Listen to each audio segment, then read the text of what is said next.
since we visited Poisson. Maybe we should head over and have a look around.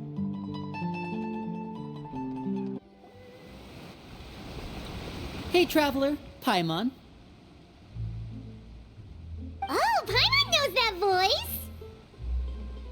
Over here.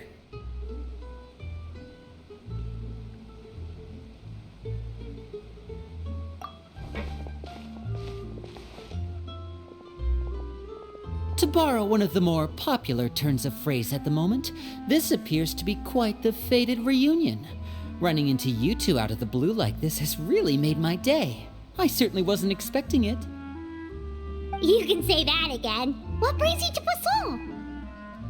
Wait, Paimon's got it! You must be here for one of your magic shows, right? Actually, we've run into a bit of trouble on the home front, so Father arranged for us to stay in Poisson for the time being. Oh, are Lynette and Fremine here too? Yep, along with most of the other members of the House of the Hearth. You may have noticed Poisson seems a bit more crowded than usual. So you're saying nearly the entire organization has moved to Poisson?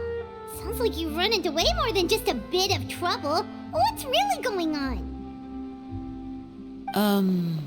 Well... Since the two of you are so curious, perhaps I can fill in the gaps. You scared Paimon half to death!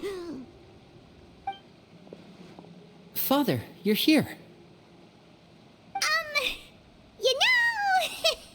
On second thought, maybe we don't need to know? It's all probably super confidential House of the Heart stuff, right? We totally weren't trying to pry or anything. No need to be nervous. I could sense your genuine concern from your conversation just now. Of course, I can also understand your confusion. Sending so many Fatui here to Poisson, it's only natural that some might suspect an ulterior motive to be involved. I understand. I'm well aware you've had your fair share of confrontations with the Fatui in the past, and I can't exactly guarantee that we'll remain on good terms in the future. As for right now, however, I would say we have little reason to be at odds, wouldn't you agree? The House of the Hearth could stand to be more open with those who have worked so closely with us in the past.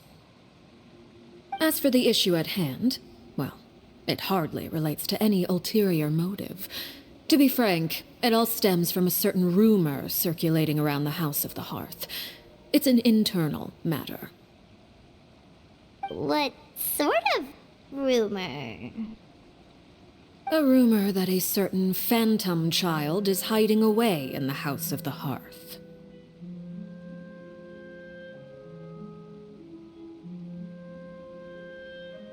A phantom child? Ooh, just hearing the name is giving Paimon the creeps. A spirit that should have long ceased to exist is lurking in the shadows of the House of the Hearth. So I decided to bring the children to Poisson before continuing to investigate the situation. I expect I should be able to track down the spirit fairly quickly. After that, it's just a matter of resolving the situation, if you will. It shouldn't be much trouble at all. If you're curious, or if you still have some concerns, it might be advisable to stick around for a few days. I'm sure the children would be exceedingly pleased to welcome some visitors. Lenny, I'll leave you to entertain our guests. I have some matters to attend to. Of course, Father.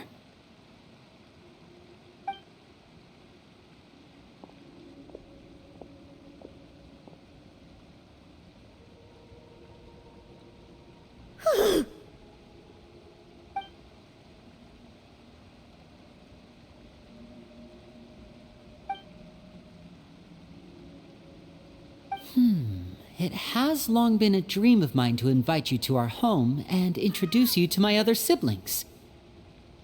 You're quite well known in the organization already. A lot of people have been talking about you, especially after everything with the prophecy. If you're willing, why don't you stay a while and have a little chat with us? Alright. We don't have anything else to do right now anyway. But let's be clear, We're just gonna be there as guests, okay? Don't get any funny. Oh, wait a second. For your guests, that probably means we'll be treated to lots of yummy food, right? Of course. During our stay in Poisson, we've been helping out the locals with some fishing. We bring in quite the bounty every day. In fact, today's the perfect chance for me to show you what I can do in the kitchen. Let's go. I'll take you to where we're staying.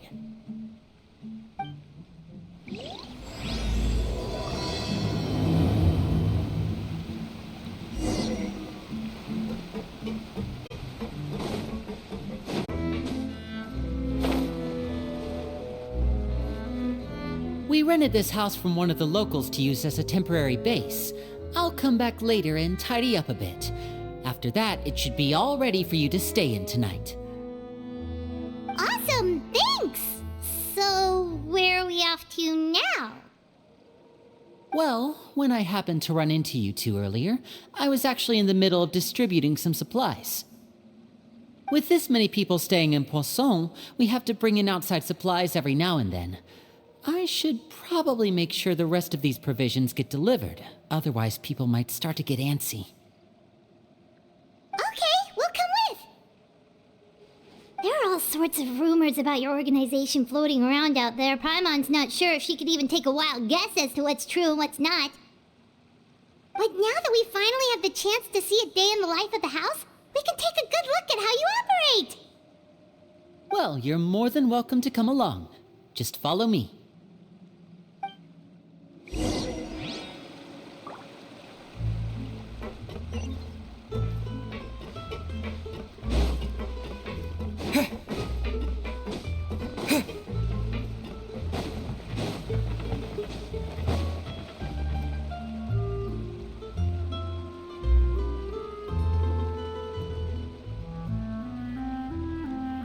Linny!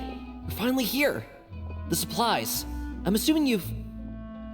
Brought them with me? Yep, here you go. Hello? Something caught your eye? It's the Traveler in Paimon!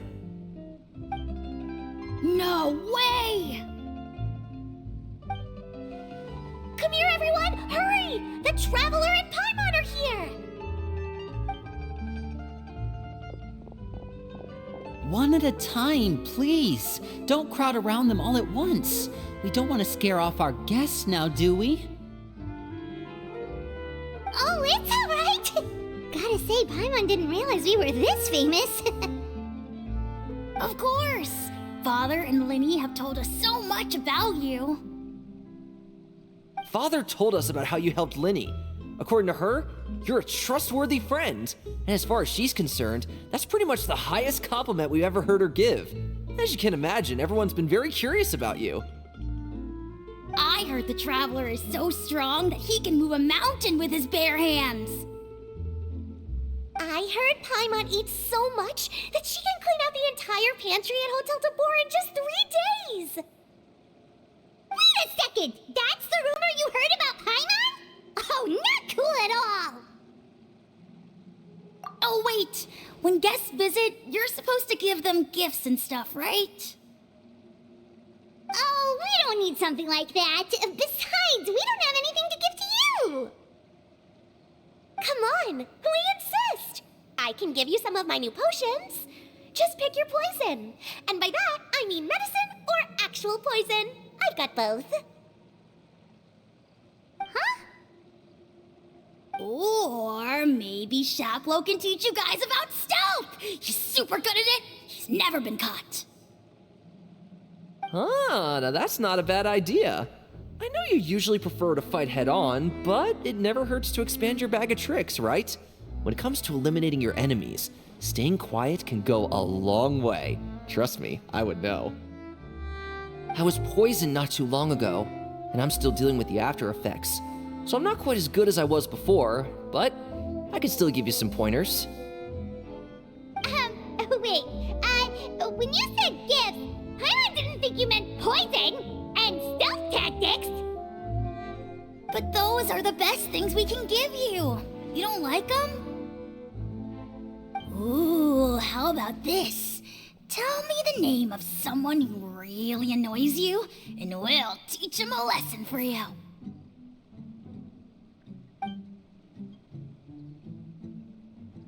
All right, Fold Selwar. I think that's enough suggestions for now. When it comes to being a good host, it's the thought that counts. You don't need a physical gift to make our guests happy. In fact, pestering them with suggestion after suggestion might make them more annoyed than anything. I would say your enthusiasm has certainly gotten across. Really? Awesome! It's been so long since we've had guests to play with. If there's anything you need, just let us know. Yeah, especially if it's poison or something. I've got all sorts of potions for that. Well, we'll talk to you all later. We've still got supplies to distribute. All right, see you later.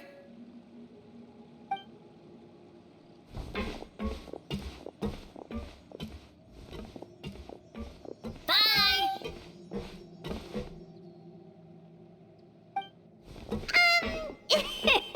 Lenny, about all that poison and stealth tactics talk just now. Scared you, did it? That kind of talk comes with being part of the House of the Hearth. When Foltz was really young, he strangled all of his family pets, just out of curiosity. He was labeled a dangerous problem child and was abandoned by his family. Elwar has an unnatural obsession with potions. Father has forbidden her from trying all the different concoctions she comes up with, but she still tries to test them in secret. You really have to keep an eye on that one. Chaplot is around my age. While I'm mainly responsible for collecting intelligence, he handles surveillance. He's very passionate about his work and has no reservations about taking on some very difficult missions. I know you two probably aren't used to that kind of talk, but I can promise you they only had the best of intentions. Things like stealth tactics and developing different poisons, they really mean a lot to them. They were just trying to share the best of what they could offer, that's all.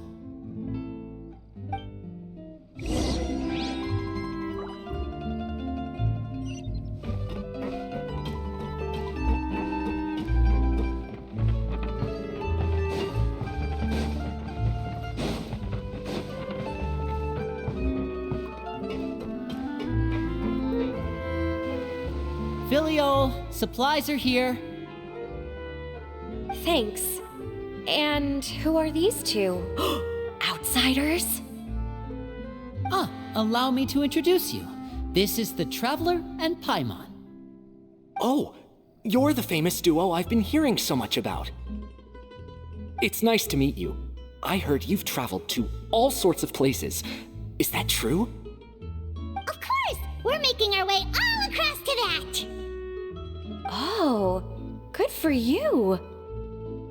You must be pretty familiar with Fontaine by now, then. Have you seen the new opera that started running recently? I think it's called... The 4,000 Thieves? Oh, this is the first we've heard of it. It seems like it's going to be fantastic. From what I've been able to tell from the posters, anyway. You should definitely check it out if you have the time. Oh, and there's The Blind Maiden, too. That one is supposed to have audience interaction. Seems pretty interesting. After this mission is over, I think I'll go get a manicure. Oh, maybe I should dye my hair. Wonder how much it'll cost. Is it just Paimon, or do these two seem much easier to get along with than the others? Looks like the House of the Hearth has some normal members after all. I heard that. Oh! Oops. I'm guessing you're referring to Foltz and the others? Yeah, we're definitely not all like them. I bet those crazies are practically foaming at the mouth right now. I'm sure they just can't wait to get back to Snezhnaya to carry out the plan.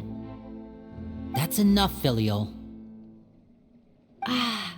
Don't talk about family members behind their back, right? Whatever. Let's go.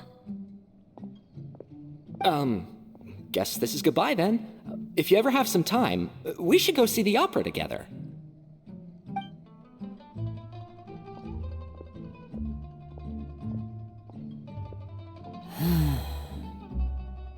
Well, that's it for the supplies. We should probably head back as well.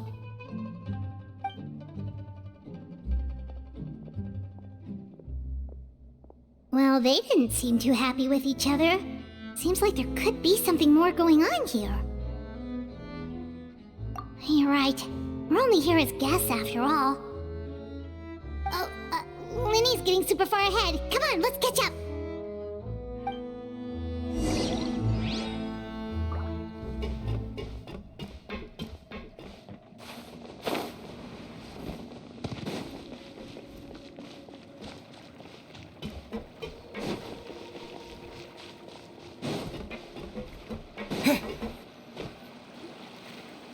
So, what do you think of the members you've met so far?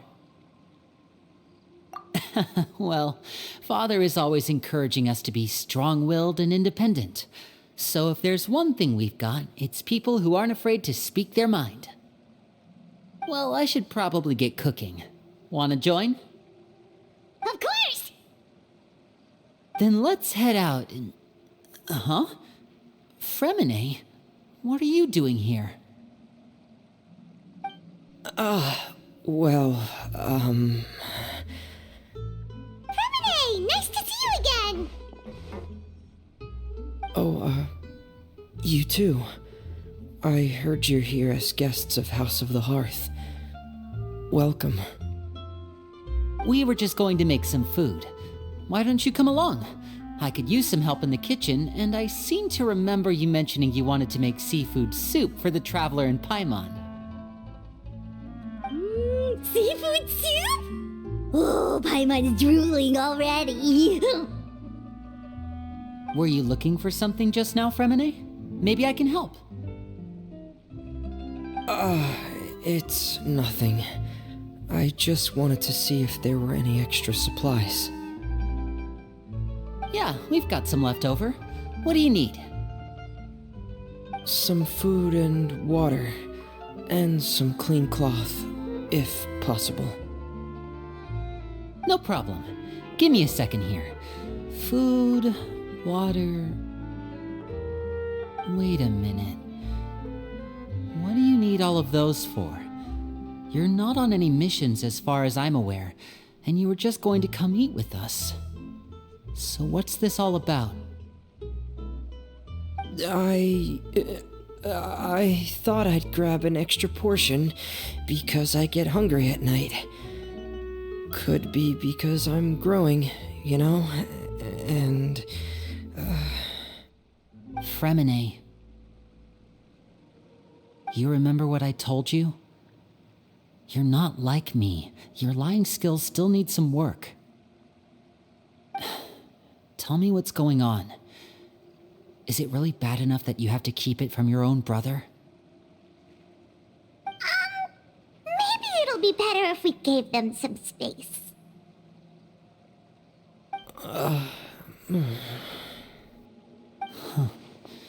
This is the first time I've seen that kind of look on your face. Whatever happened, does it have something to do with Father? yes. Just follow me.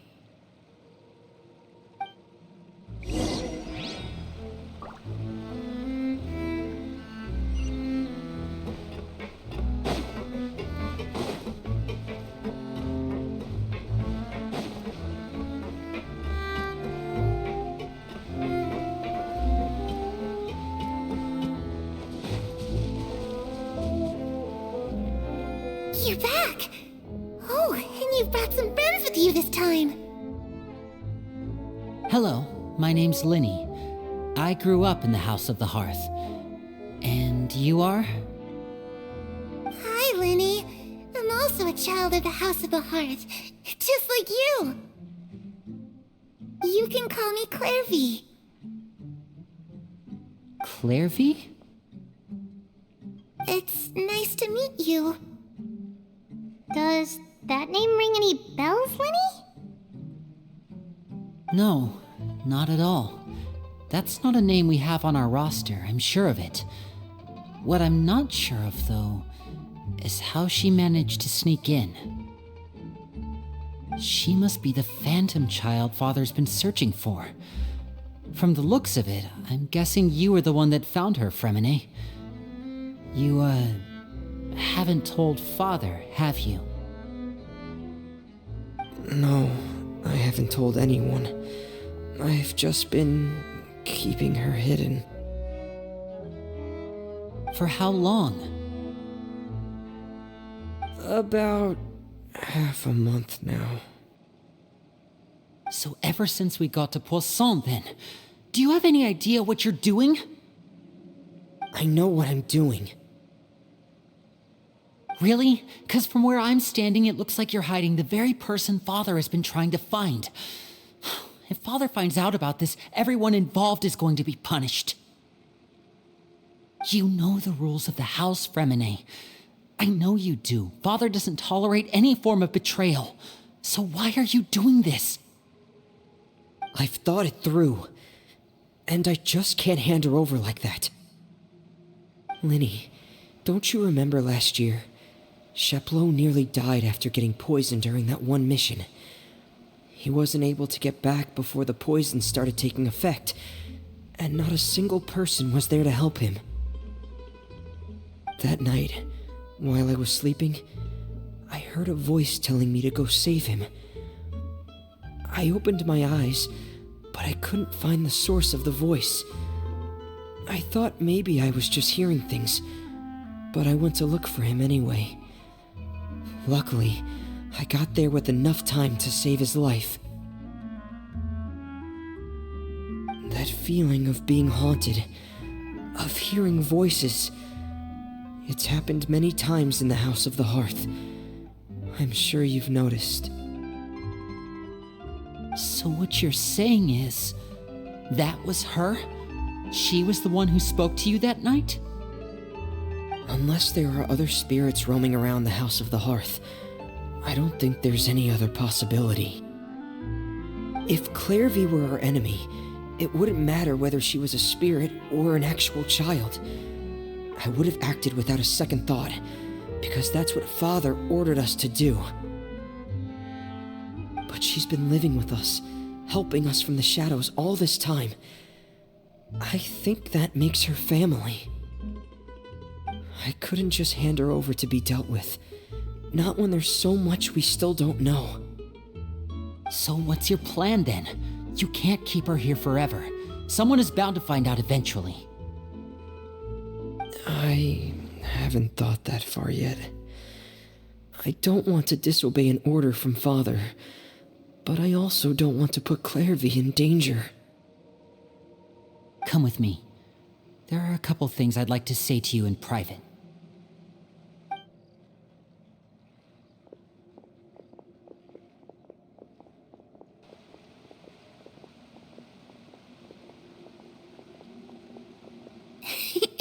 Those two sure care a lot about each other. Well, they got a funny way of showing it. From where Paimon was floating, it sure seemed like they were about to bite each other's heads off. No way! They have a really deep bond. I could tell right away, 'cause I also have a friend like that. I just don't know how long that kind of bond can last. The darkness in the house runs deeper than you can imagine. No one can get out alive. I'm sorry, Linny. I really didn't mean to drag anyone else into this. Oh really? You didn't mean to? 'Cause I for one wish you did. Huh? What do you mean? You know, when we were younger, you didn't call me Linny. You called me brother, just like Lynette. We grew up together, the three of us. We were all orphans, all rescued by Father. Of all the siblings in the House of the Hearth, I think our bond was the closest. Later on, when you started calling me Linny, I wasn't actually surprised. After all, Lynette and I are related by blood. We've had to depend on each other to survive long before we joined the house. Linny, The darkest and most difficult moments of my life happened before you and I had ever met. I'm sure that's true for you as well. Even so, Fremine, we've stood by each other for all these years now, and to me, that means more than blood. You and Lynette are the most important people in my life. No one can replace you. So I won't let you face anything alone. Not if I can help it. Oh, looks like things are getting kinda heated between Linny and Fremine. Maybe we should go check on them. Oh, it's raining. I should put my clothes away.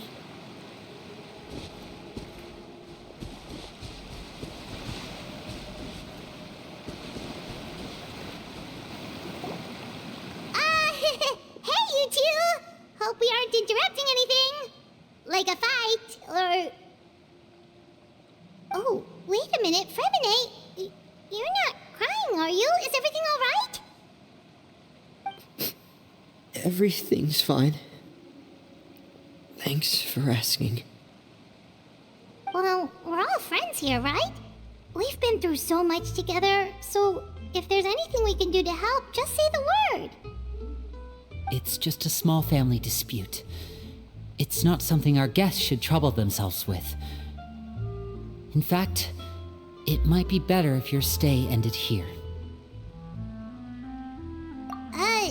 What are you getting at, Traveler? When guests are around, families are often on their best behavior.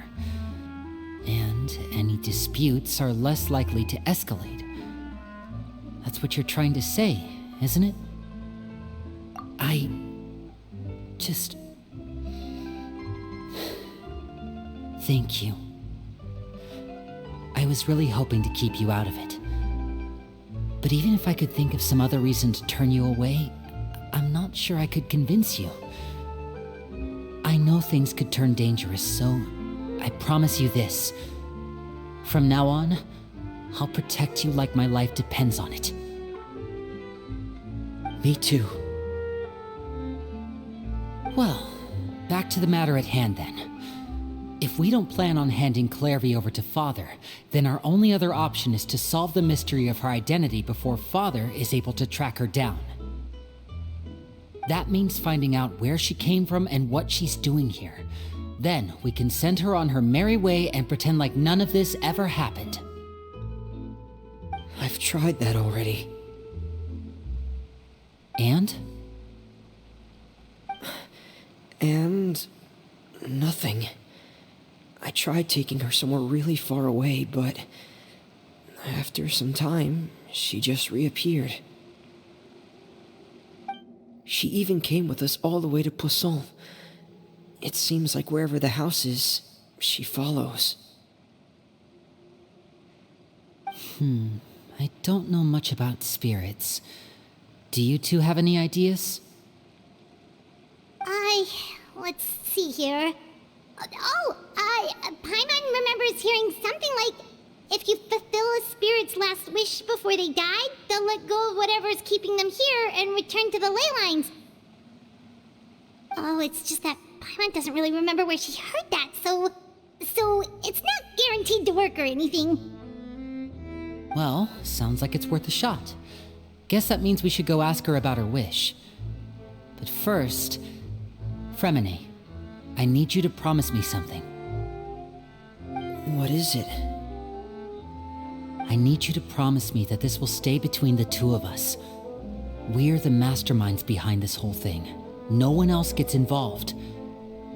Can you do that for me? Of course. I promise. All right. Then let's seal the promise just like when we were kids. Fist bump on 3. Ready? 1, 2, 3. I swear.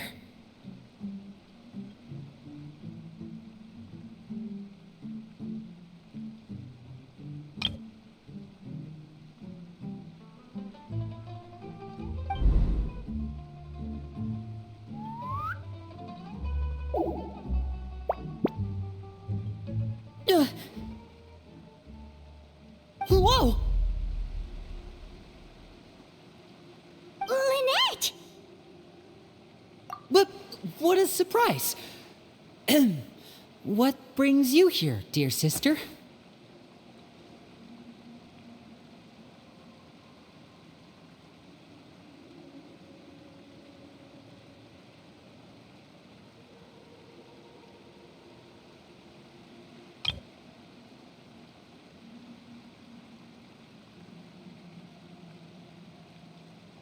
And, when exactly did you get here?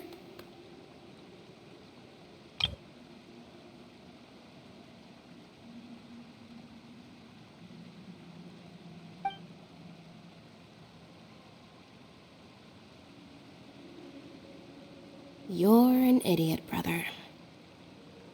And you too, Fremine.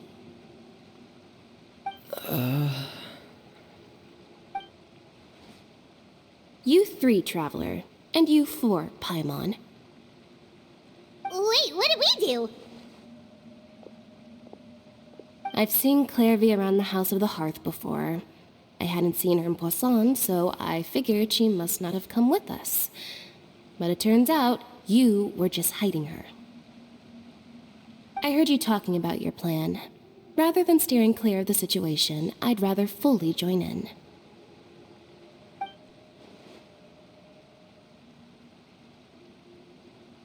If you don't agree, I'll have no choice but to report everything back to Father. Simple as that. You're not giving us much wiggle room here, Lynette. Well, I guess we're all in this together then. After we talk to Clairvy, we'll figure out our next move. There's no time to lose. Let's go.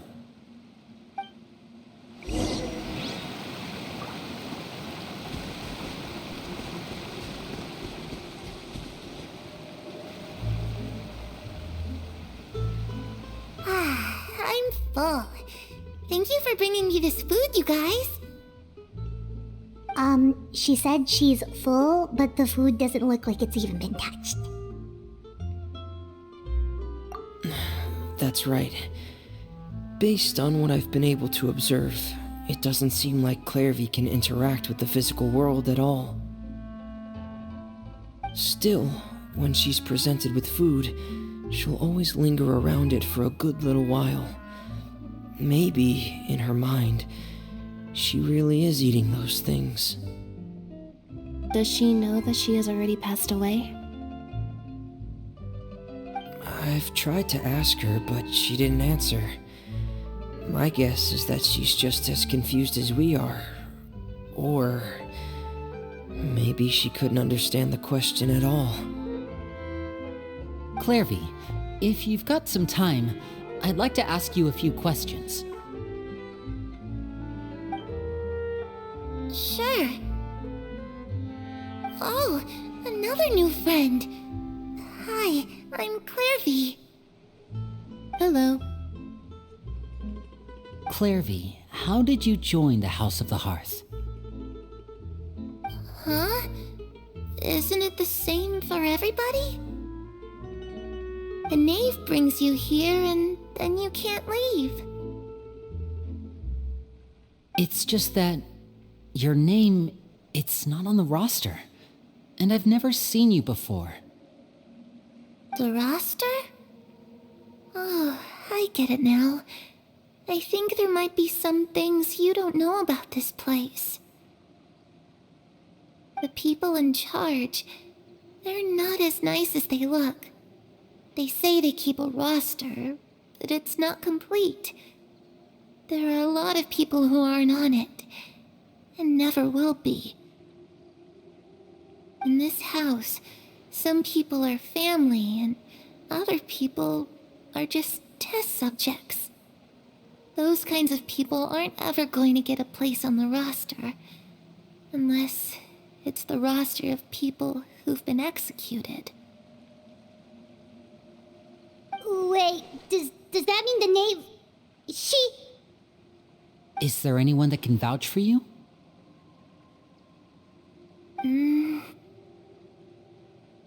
Perry. She's my best friend. She's the only one I trust in this place. Have either of you heard of that name before? No. Me neither. Clairvy, Perry. Neither of those names are on the roster. But it seems like she's telling the truth. Either that, or this kid's already got a bag of tricks bigger than mine. Maybe we should try a different approach. Clairvy, do you have a wish? A wish? It can be anything you want. Just imagine. It's your birthday, you're blowing out the candles, and your wish is...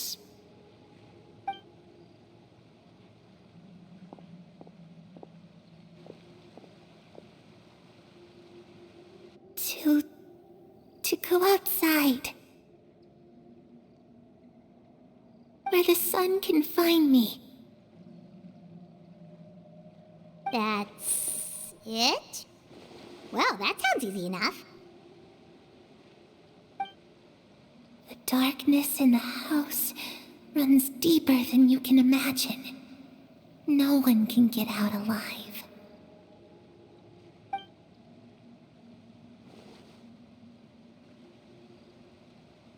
Okay, time to divide and conquer. Listen up, I've got a plan. I'll try and find a way to use basic illusory magic to take Clairvy outside and bring her somewhere with sunlight. Lynette, try and find the list of executions that Clairvy was talking about, and see if her name is on it. Fremine, you stay in Poisson. We can't be the only ones who've had run-ins with Clairvy. I need you to collect intel on everything she's said and done. Understood. I'll try my best.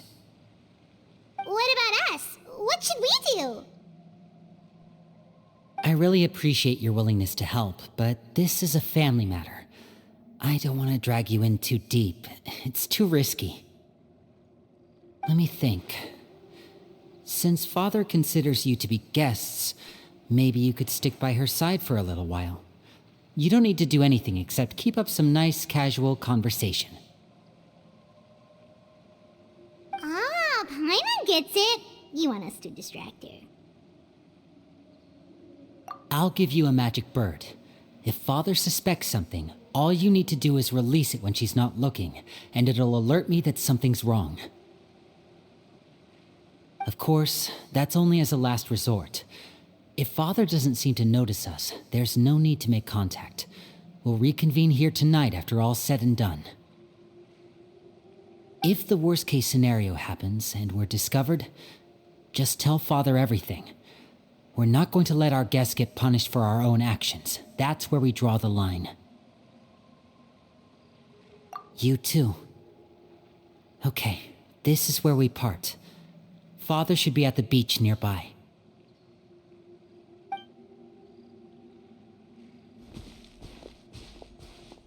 I really hope this goes well. No, it has to go well. That's the only way this can get resolved.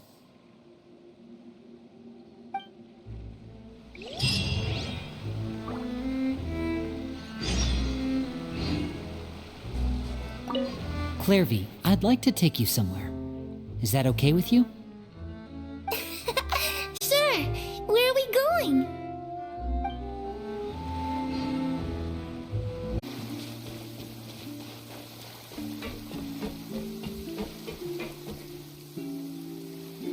It's the knave and child. Hey, aren't you supposed to be in Snezhnaya recuperating? What are you still doing in Fontaine?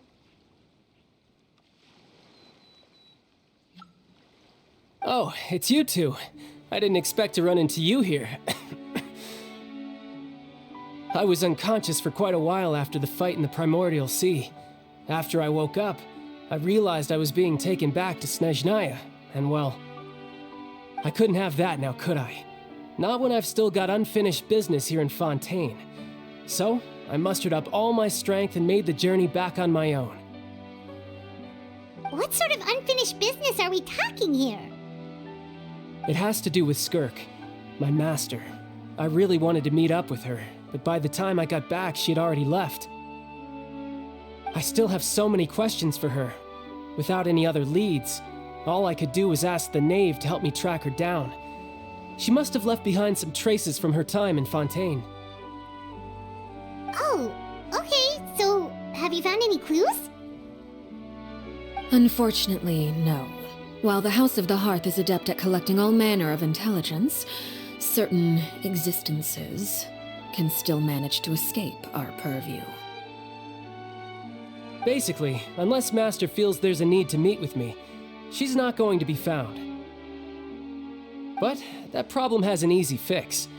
I just need to become stronger, and then... Paimon thinks you should focus on getting better first. The worst of it is over. It's all thanks to that one kid from the House of the Hearth. Elwar, I think her name was. She gave me a bunch of random potions to drink. They didn't go down easy, let me tell you. Pain and chills all over. But they really did help speed up my recovery. And that's good, because it looks like I really do have to head back this time. The old man's been putting the pressure on me. He sent someone to tell me I'm needed for some sort of project. Project Stuja? Yeah, that's the one. I heard Regrator's involved too.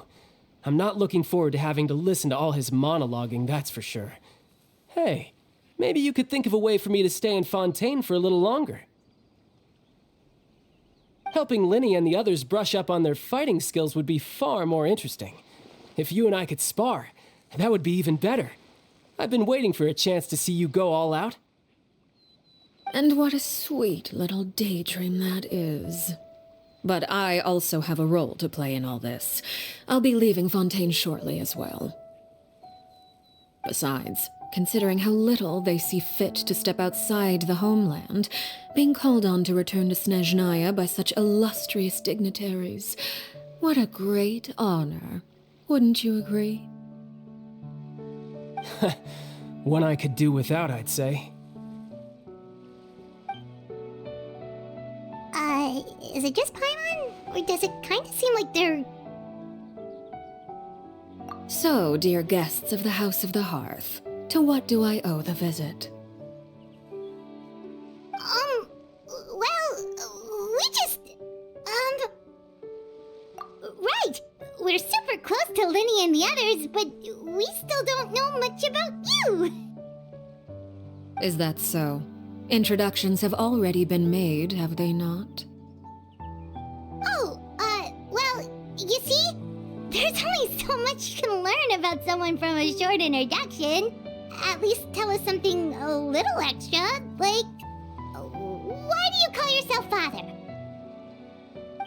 Good question. I'd also like to know.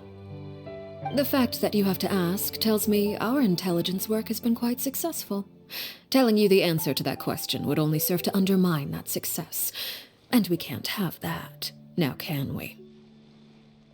Spoken like a true diplomat.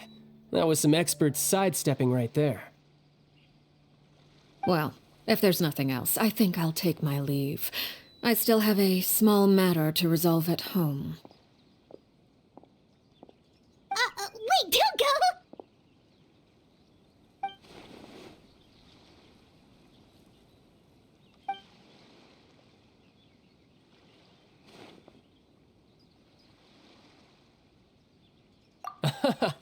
I'd also like to hear the answer to this.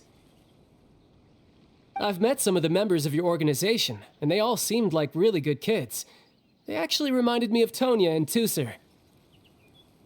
Which, by the way, if you ever betray them, I'm just letting you know, I won't let you off easy. And why would I betray them? Well, you've already betrayed the House of the Hearth once, haven't you? At least, that's what I heard.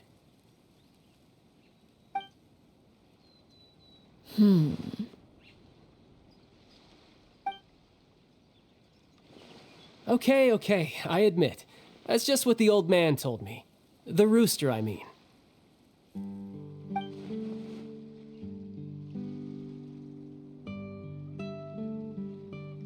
Oh, wait. Did you really do something bad to those kids? Never mind what I've done. I'm more curious as to what the mighty rooster had to say. Care to enlighten me? Well, nothing much. Just some stuff about you taking out many other members of the House of the Hearth, and even going so far to attack your own family. I see. Oh, based on your reaction, I'm guessing it's all a bunch of lies. Hardly. I don't appreciate his particular turns of phrase, but I suppose he didn't say anything untrue. Although, it would be more accurate to say that there is a certain level of prejudice involved, but I don't intend to clear that up just yet. Prejudice has a funny way of concealing the real truth behind certain things, an attribute that I find to be quite advantageous. Call yourself a Fontainian, for example, and people will assume all sorts of things, when the real truth is that this is simply the land where I was raised. Huh? You're not actually from Fontaine? But then why did you try to help out with the prophecy and everything? I was trying to protect the children born in Fontaine. Claiming that I myself was a Fontainian simply made it easier to operate. People would hardly suspect a fellow Fontainian of having any ulterior motives. Who wouldn't want to save their homeland after all? The primordial sea wouldn't have any effect on me, but it would have caused great harm to the House of the Hearth. Well, you wanted extra information, didn't you? There you go. I hope that satisfied your curiosity.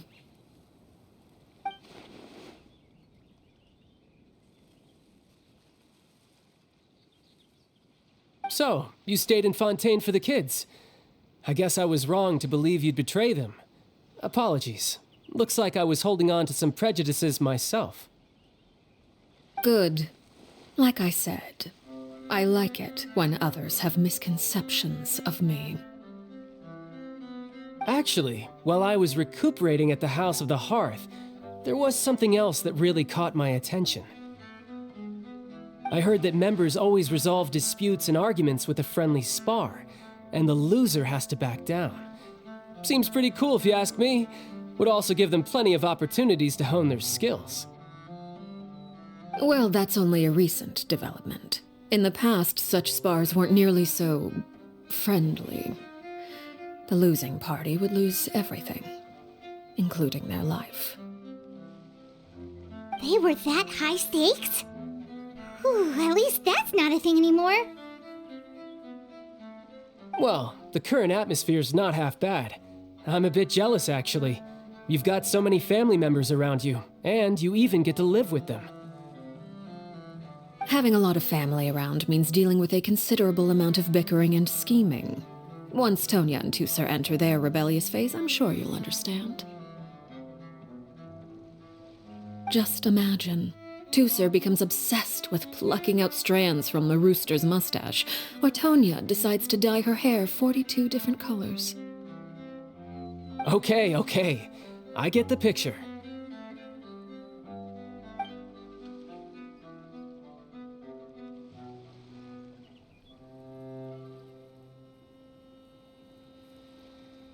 Well, would you look at the time? I should probably get going. Traveler, Paimon, I'm not sure where our paths will cross next, but the next time we run into each other, we should definitely try and find some time to spar. Again, maybe this is a conversation we can have when you look less like you're gonna keel over. All right. Well, thanks for everything, Arlecchino. No thanks necessary. You also played a part in obtaining the Gnosis. I would say we can call ourselves even. I like the sound of that. Well, I'm off. See you all some other time. We should probably get going too. Do you want to head back with us? Oh? You want me to leave so soon? Oh, well, you see, I'm rather enjoying the evening breeze. If you don't mind, I think I'll stick around for a bit. I have some things to think about. Apologies for not attending to you like a proper host. Please forgive this slight. I do hope you'll have a pleasant stay. we managed to keep her distracted until nightfall. Good thing Child was there to keep the conversation going. You don't think she suspected anything, do you? Oh, I wonder if Liddy ran into any issues. Let's hurry back and see how everything went. Oh? You decided to stay a little longer? Let's take in the ocean view together, then.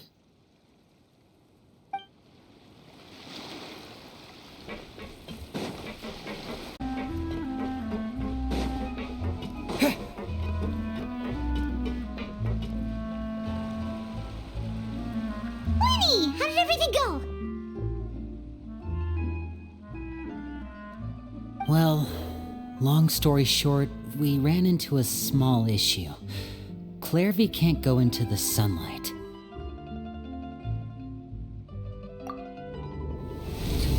Everything was fine at first. She followed me up to the surface just like I told her.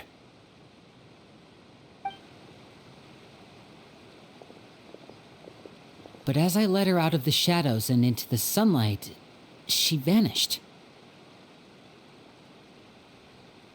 I turned around and there she was, standing at the edge of the shadows, silently watching me.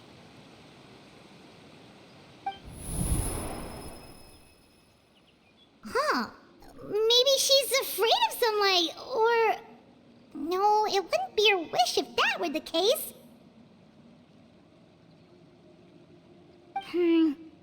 Well, we could always try pushing her into it. Oh, true. I've pretty much tried it all already. Nothing worked. Eventually, the sun went down, so all I could do was bring her back here. How did it go with you, Lynette? Good. I've got the list. It's right here. Really? Well, what are we waiting for? Let's take a look!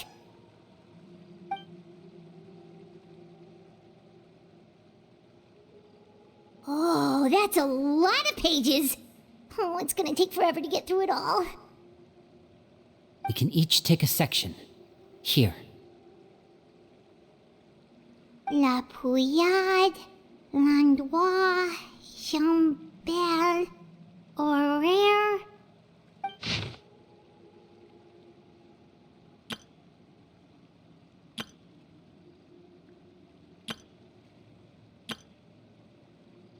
Oh, yikes. That Horaire guy has a huge scar on his face. He's kinda giving Paimon the creeps. I've met him before. The scar is from an injury he received during a mission. I still remember him joking with me about it. He said any future lover would take one look at him and then lose all interest. Did he say anything else? Well, I asked if there was someone he was interested in. He said no, and that's where our conversation ended. It was only later that I learned he really did have someone he liked. He risked everything to escape so he could be with her, but it didn't work.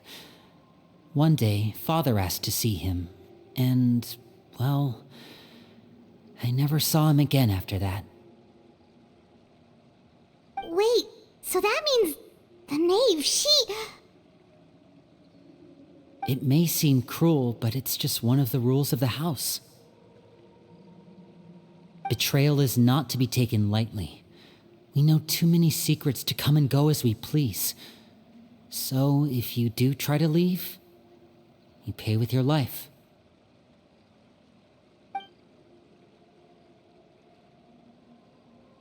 Her name's not here, huh?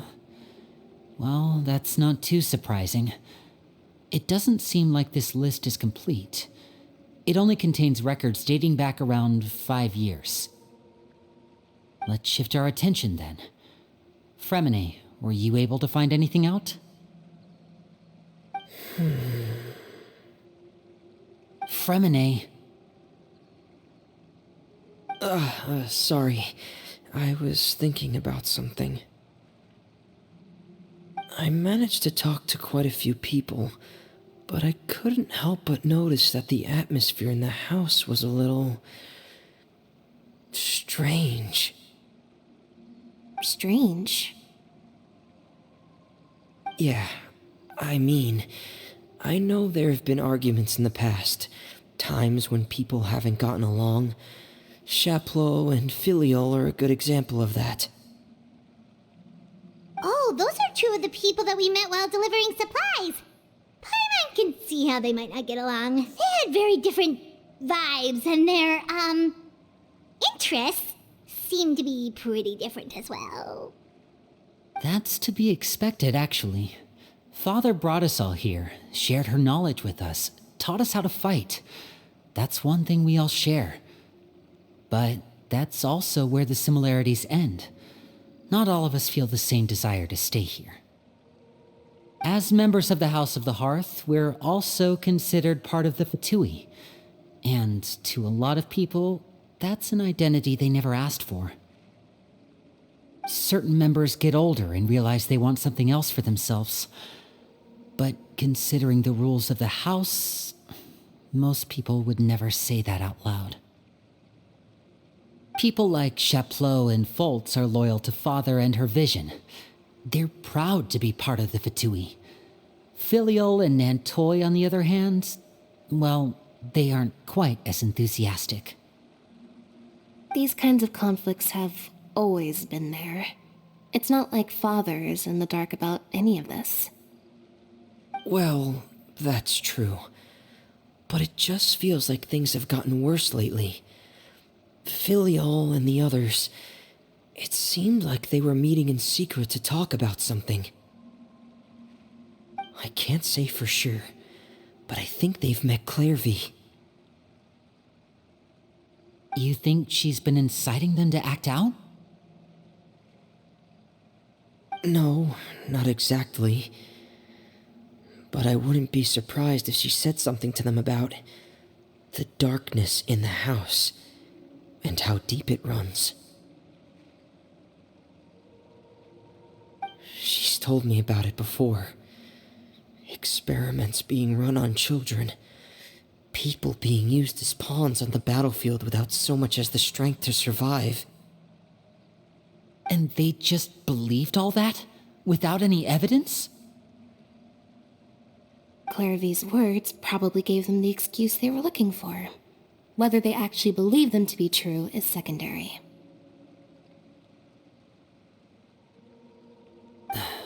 This is all because of Project Stuja, isn't it? Whoa. Hold on a second. What's this Project Stuja all about, huh? This is the second time it's come up now.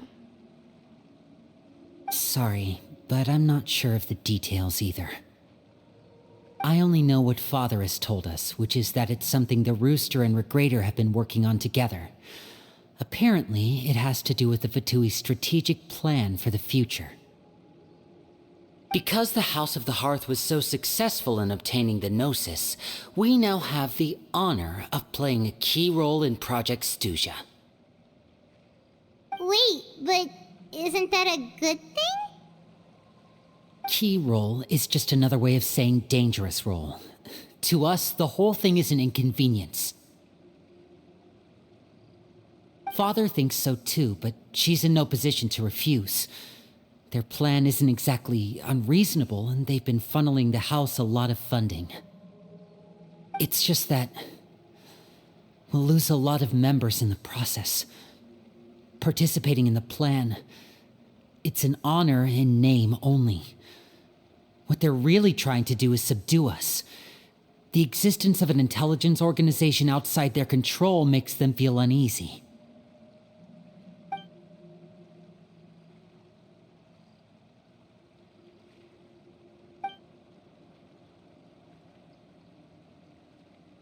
Okay, super complicated top secret Fatui business aside, what does all of this have to do with the conflicts you were talking about earlier? Paimon doesn't get the connection. External pressure has a way of exacerbating internal strife. You can't overlook the power of fear either.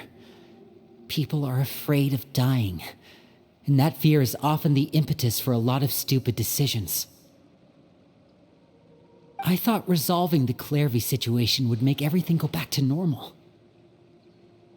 But it looks like things are more complicated than I thought. If we leave Filial and the others to their own devices, sooner or later, Father will be forced to take action. We can only focus on one situation at a time, brother. You're right. Even if we confront Filial and the others, it won't do any good. It might even make matters worse. We should focus on Clairvy for now. Well, it's getting late. We should head back and get some rest. We'll try again first thing tomorrow. Lynette, you stick with me this time.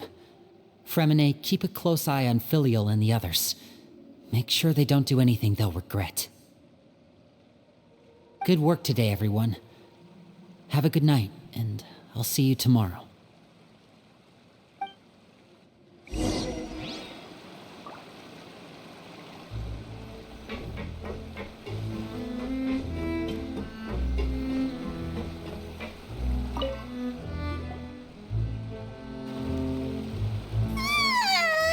Oh, Paimon was looking forward to an early night, but she can't sleep at all. Hey, you don't think the knave will be too angry with Linny and everyone if she finds out about all this, do you? She's even scary when she smiles. If she were to actually get angry... Ooh, you have to protect Paimon if that happens, okay, Traveler?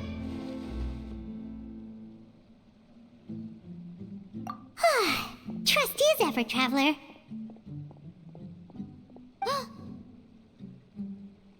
Look! Look over there! Quick! Let's catch up with her before anyone sees!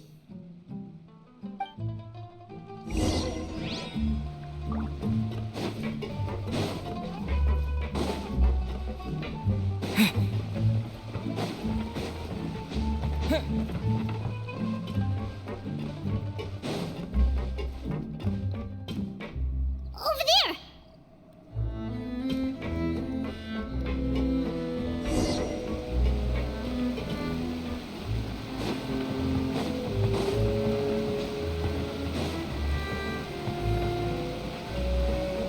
Oh, where is she going? Oh, if someone sees her, we're toast!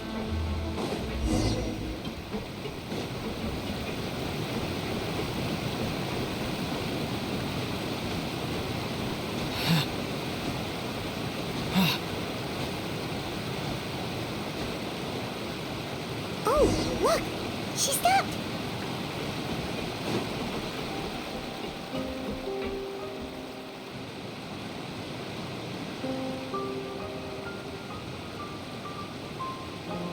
Clairvy! Shh. I opened the window while no one was looking. Look how pretty the outside is.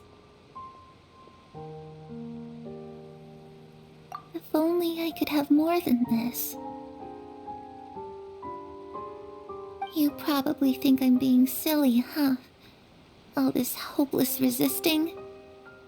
It's better to dream of what I could have than try to make it a reality, right?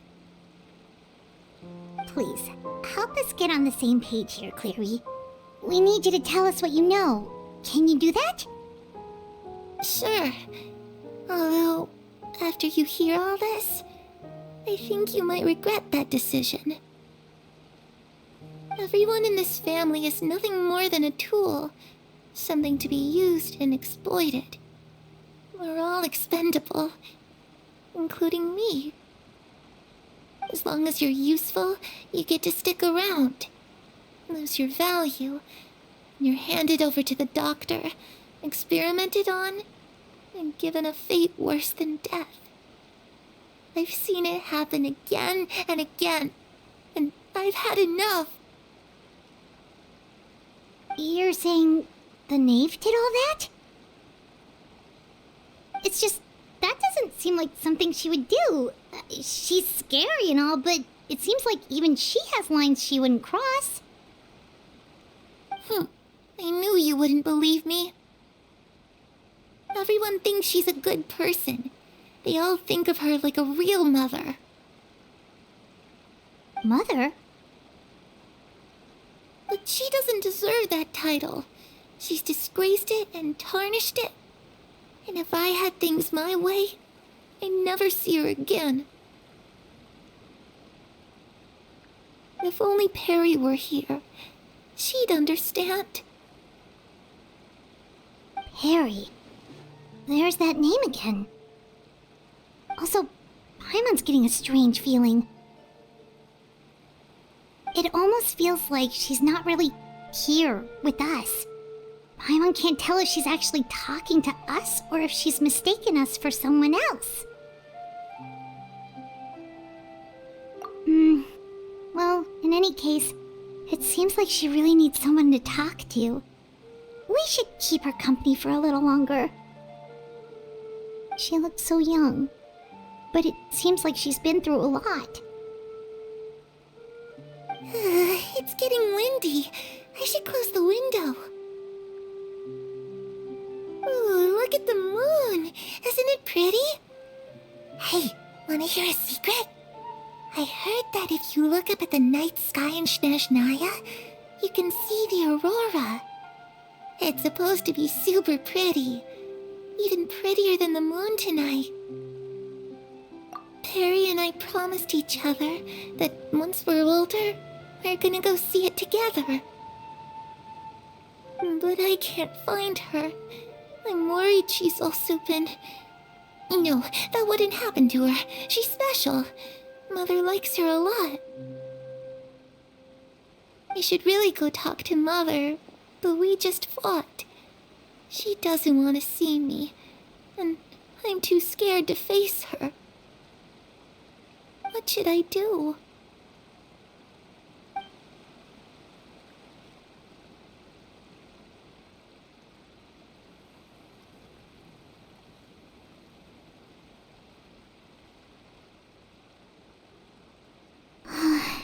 Paimon really doesn't understand what's going on with her. Well, let's head back. We've got an early morning tomorrow.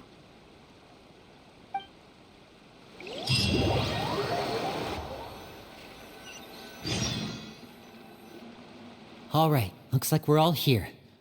Let's go ahead with the plan. Oh? What is it?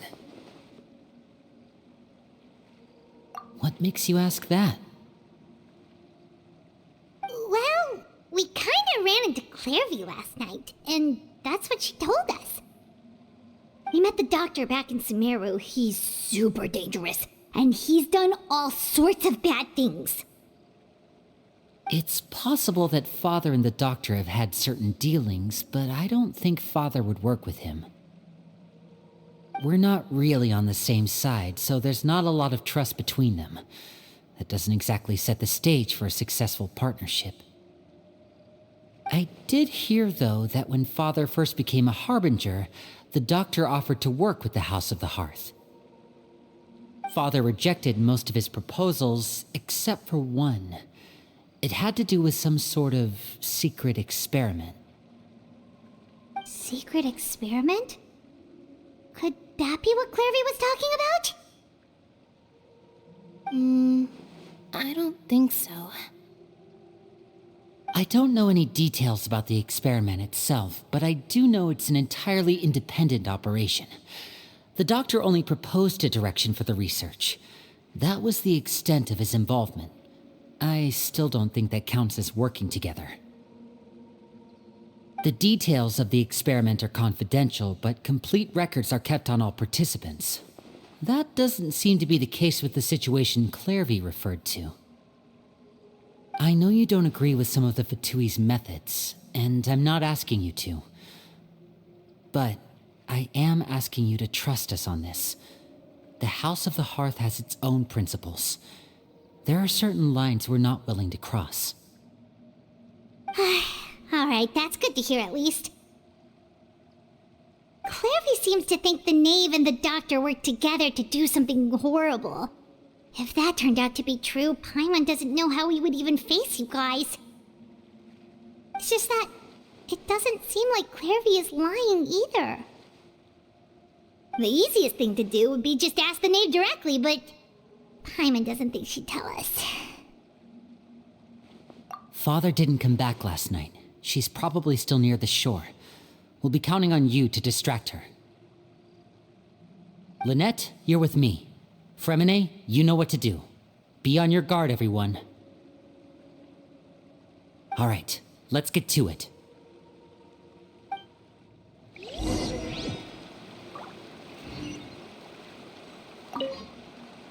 Where are we going today? Let's try somewhere further away this time.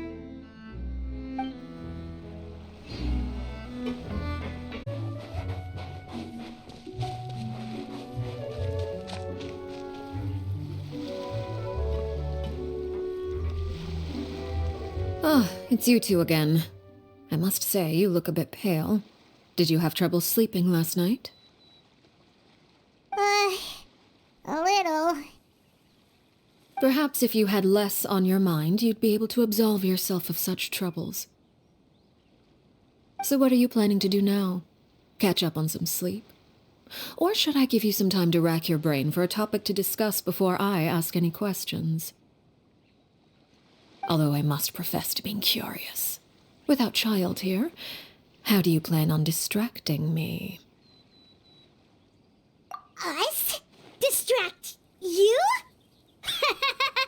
Good one.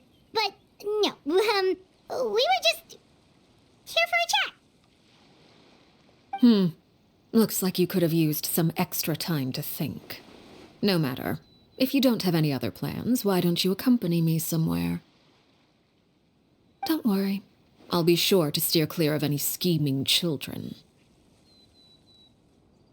The ocean breeze is sure nice today. Children always think they can hide things from the grown-ups. But nothing gets past me. Least of all a little scheming. I think I'll let them have at it for a little longer. I can be very patient. Well, I'll leave you to think things over. If you're so inclined, meet me outside the Palais Mermonia.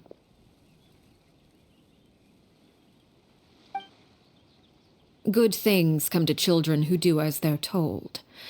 So I do hope you decide to tag along, if only for your friends' sakes. What should we do? She clearly knows about everything we've been doing, and Paimon doesn't think it'd be a stretch to say she was threatening us just now.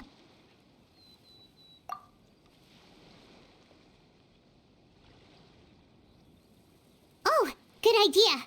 Hopefully he sees it in time. Well, we should probably head to the Palais Mermonia. Paimon doesn't want to find out what happens if we don't show up. Based on what the knave was saying just now, it sure didn't seem like it'd be anything good. Okay, then we probably shouldn't keep her waiting. It seems like Linny and the others are on thin ice, so let's do our best to not get them in any more trouble.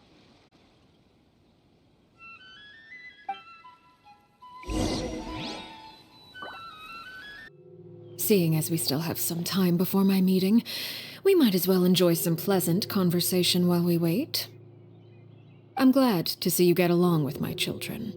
Being surrounded by good companions is necessary for a child's development. You're not planning on doing anything to them, are you? I assume you're referring to Lenny, Lynette, and Fremine.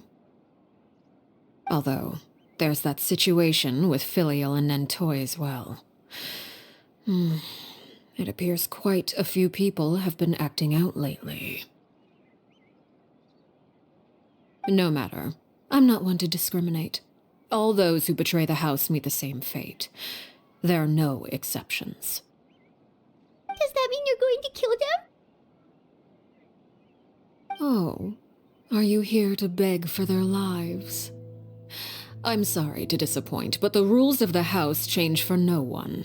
In my organization, everyone is responsible for their own actions. But don't you care about them at all? They really respect you. They even call you father. You must feel something for them. Any organization in which feelings come before principles is one destined for ruin. The House of the Hearth is hardly an exception. You could say our principles are more stringent than most. Perhaps I can offer you this consolation at least. As our guests, you two will not be held accountable along with them. I would imagine Linny, Lynette, and Fremine will be able to keep their lives. As for Filial, Nentoy, and the others, I'm afraid there's little I can do. They can try to escape, but once you know our secrets, there's no getting out alive. But that's awful. Ah, you seem concerned. Out of consideration for my guests, I suppose I could turn a blind eye for a little longer. If Linny and the others manage to dispose of Clairvy in the meantime, all evidence of their wrongdoing will be lost. In that case, I could hardly punish them for something I couldn't prove.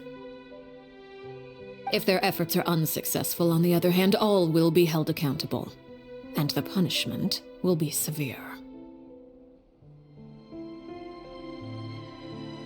Of course. Oh, and here, I believe this belongs to you. Do try and keep better track of it next time. It takes a considerable amount of time to train a bird like this. It would be such a pity if you were to lose it. Permanently. Wait, where did you get that? Well, I'm afraid that's all the time we have to chat. Now, for the matter at hand. I asked you to meet me here because I have business at the Palais Mermonia. It has nothing to do with you, but I think it would be prudent for you to stick by my side for the time being. There will always be time later to run off and tell Linny what you've learned. Well, time to go. Looks like we wrapped things up just in time.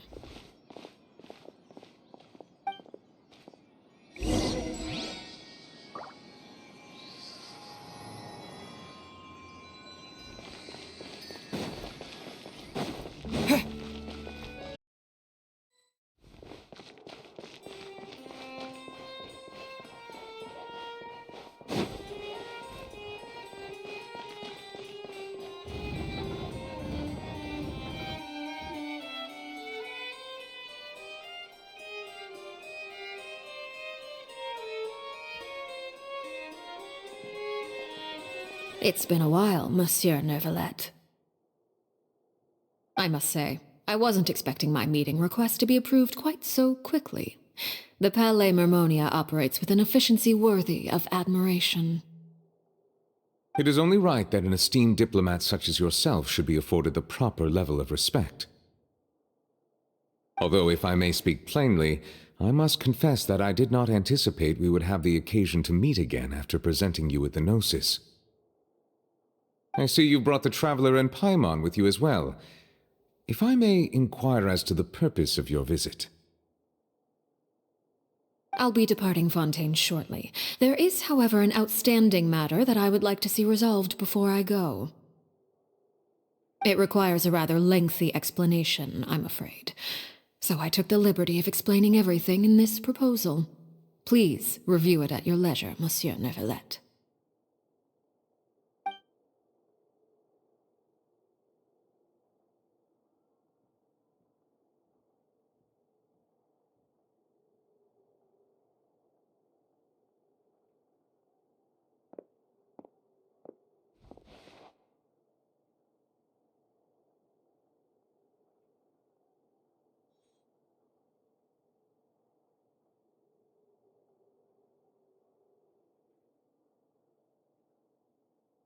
I understand your request.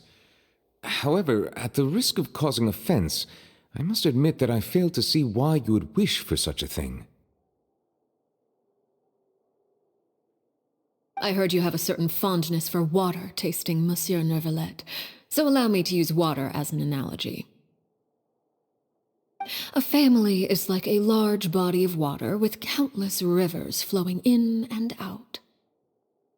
As someone who watches over this system, I would hope that each river that flows from the source will eventually reach the ocean. Of course, objectively speaking, I know this is impossible. Most of the rivers will dry up along the way, disappearing into the ground and leaving nothing but a barren riverbed behind. Not all rivers are destined to reach the ocean, but I would not see their existence rendered meaningless.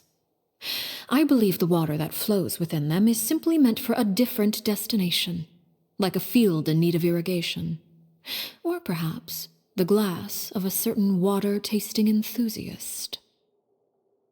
Did you get any of that, Traveler? Your words paint an optimistic picture indeed. Allow me to remind you, however, few among us are willing to sip from a glass filled with tainted water. It may have been tainted at one point in time, but not to worry. I'll make sure it's strained of all impurities and returned to its cleanest form.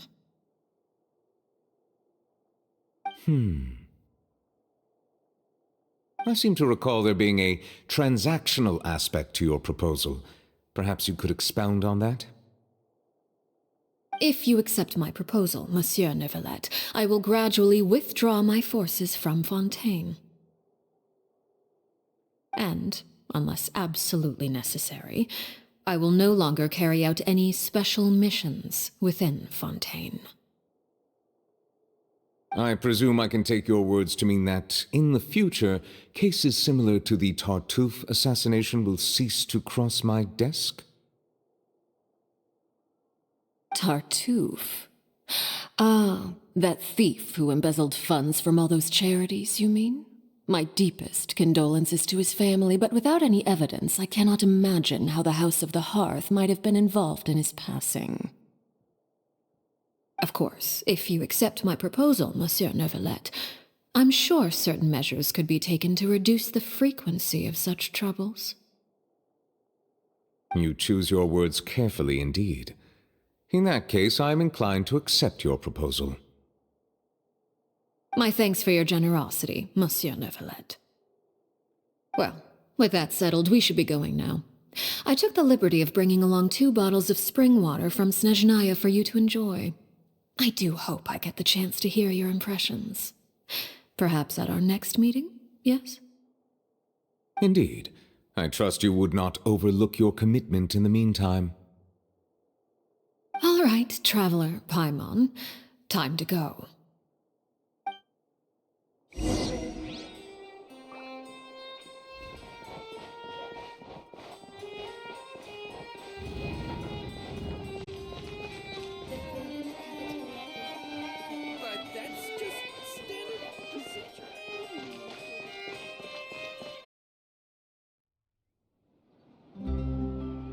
So, what exactly were you talking about back there?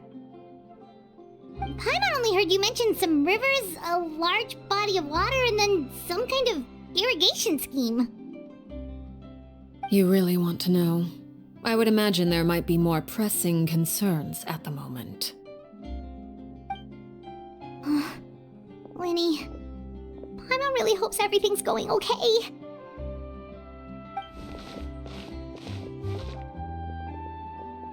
Oh, Paimon recognizes that look. You've got your thinking cap on, don't you, Traveler?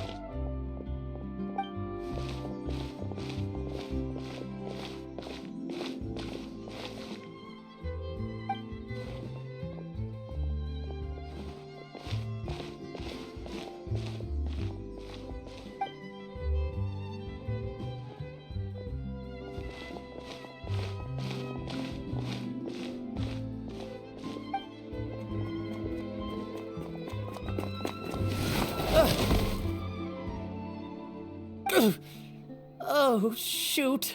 Are you alright? Oh, jeez. I'm so sorry. I was so focused on selling these papers, I wasn't looking where I was going. Well, let me make it up to you at least. Here, take this paper. On the house.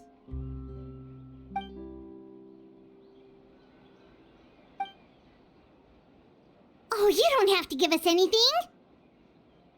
Please, I want to. It's not like I'm short on supply. All the extras will be useless come tomorrow anyway. It's my fault, really. I was just trying to bring home some extra mora for the family, but I bit off more than I can chew. I haven't had many takers today, so I'm still swimming in papers. What's going on here? Nothing much. I just ran into your friend here on accident. I should probably get going, actually, so... Hold on. Of course, I'm happy to compensate you with mora, it's just... I don't have any on me at the moment. I'll take 3 papers. Here. Your payment. Oh! Thank you for your patronage. May the Archons bless you with good fortune. If only I had the chance to run into such generous customers every day. I should probably just take on a smaller inventory though, right? I'm getting married soon, so sometimes it's hard to not get ahead of myself. Anyway, I should head out. Goodbye! Well, now that my affairs are settled, we should take the boat back to Poisson. We've even acquired some light reading to enjoy along the way. Actually, why don't we stick around for a little longer? Paimon just realized how hungry she is. She can't head back to Poisson on an empty stomach.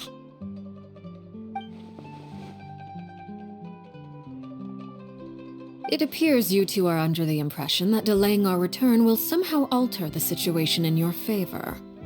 I'm sorry to ruin your fantasy, but your efforts are meaningless. That being said, I could be persuaded to give Linny some extra time. I just have one condition. If you agree to my request, I'll even answer some of your questions. You're quite curious about Clairvy, are you not? And my relationship to her.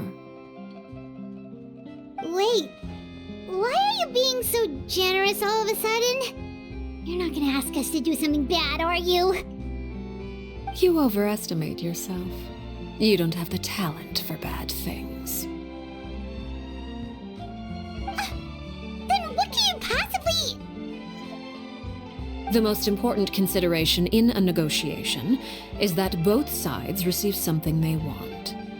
Demands and threats only get you so far. Wonderful. Here it is. When the time comes, make the choice that you deem most appropriate in the situation, and lend your help to the House of the Hearth. Okay, sounds normal enough. But what do you mean, when the time comes? When is that supposed to be? That is for you to decide. Then we have a deal. Follow me.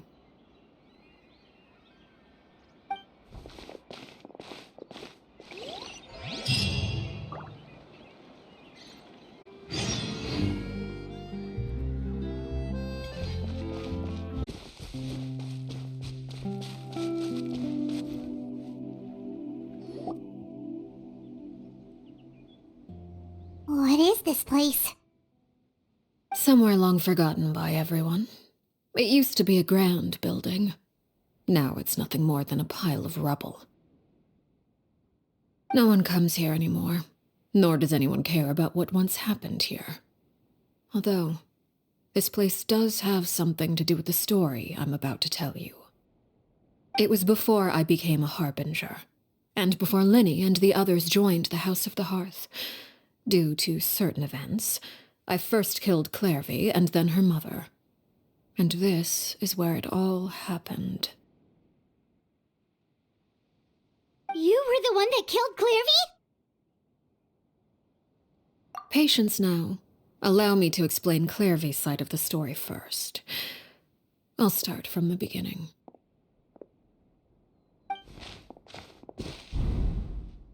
Clairvy was 6 years old when she was brought by her mother, Crucibina, to live in the House of the Hearth.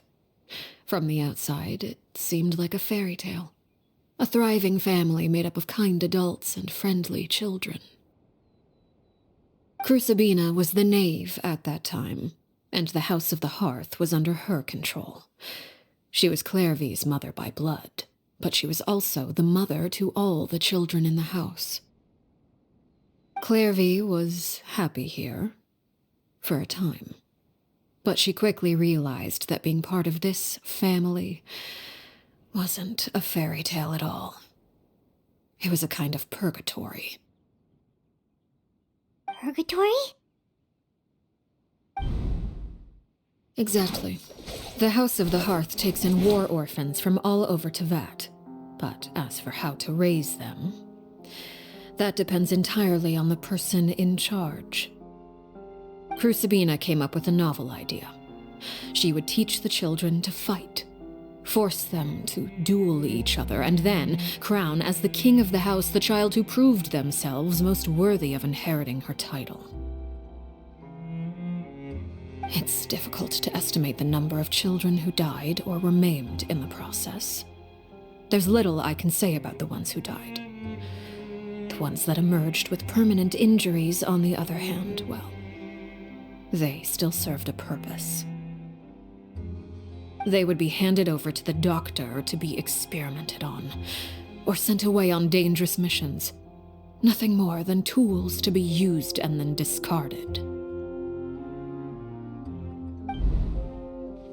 So those were the experiments Clairvy was talking about. But what actually happened to her? You said that Clairvy was Crucibina's daughter, so if Clairvy tried to convince her to stop what she was doing, Crucibina probably would have listened, right? Despite being Clairvy's mother, Crucibina cared little for her daughter. She forced Clairvy to join the House of the Hearth only as a means to demonstrate her own impartiality as a mother, to prove that she treated all her children equally. Clairvy did try to convince her mother to change her ways, but it was to no avail. After her efforts failed, the only other option was to rise up and try to fight back. Unfortunately, the other children had already been thoroughly indoctrinated into the illusion of happiness Crucibina had created. Of course, there was one exception. Someone Clairvy's age who knew the truth about the House of the Hearth. Her name was Peruere. Wait, the friend that Clairvy mentioned? Friend, huh? I suppose we can call her that for now. Clairvy was a cheerful and passionate person with a tenacious spirit. Peruere, on the other hand, was rather cold-blooded. Her cold-blooded nature allowed her to see through Crucibina's facade. Yet, it was also this cold-bloodedness that prevented her from acting against it. At least at first. While Clairvy longed for freedom, Peruere was convinced that, amid all the fighting and violence, she would make it until the end. Despite their differences, the two became fast friends, united by their knowledge of the truth. Clairvy told Peruere that she hoped to create a real family, where no one would be killed or sacrificed. There may have been a certain naivete to her ideas, but Clairvy proved her determination many times over. She tried countless times to run away, ask for help, or expose the truth. But her efforts only earned her beating after beating. The only thing that kept her going was her strength of will. Even with her body racked with pain, she would still stand on her tiptoes and open the window at night. She and Peruere would look out at the moon together, a fierce longing for freedom shining in her eyes. But one day that light simply vanished.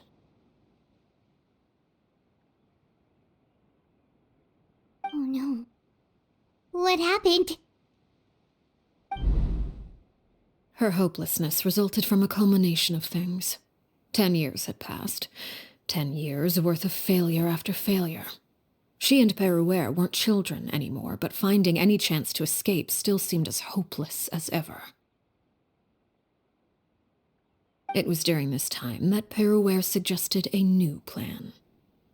If escaping was out of the question, why not take down the very person sitting on top of this throne of lies? Mother herself. Clairvy rejected that proposal.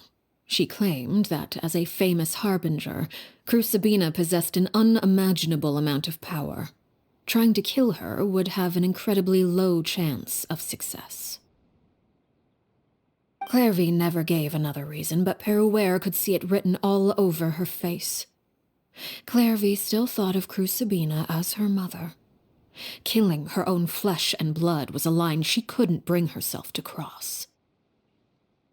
If she couldn't escape and fight back, then only one option remained. Precisely. Death was the only way that she felt she could be free. It happened during a duel. When she arrived at the dueling ring that day, her partner turned out to be none other than Peruere, the very person that had stood by her side all those years. It was a fierce battle, but ultimately, Clairvy decided to let Peruere end her life.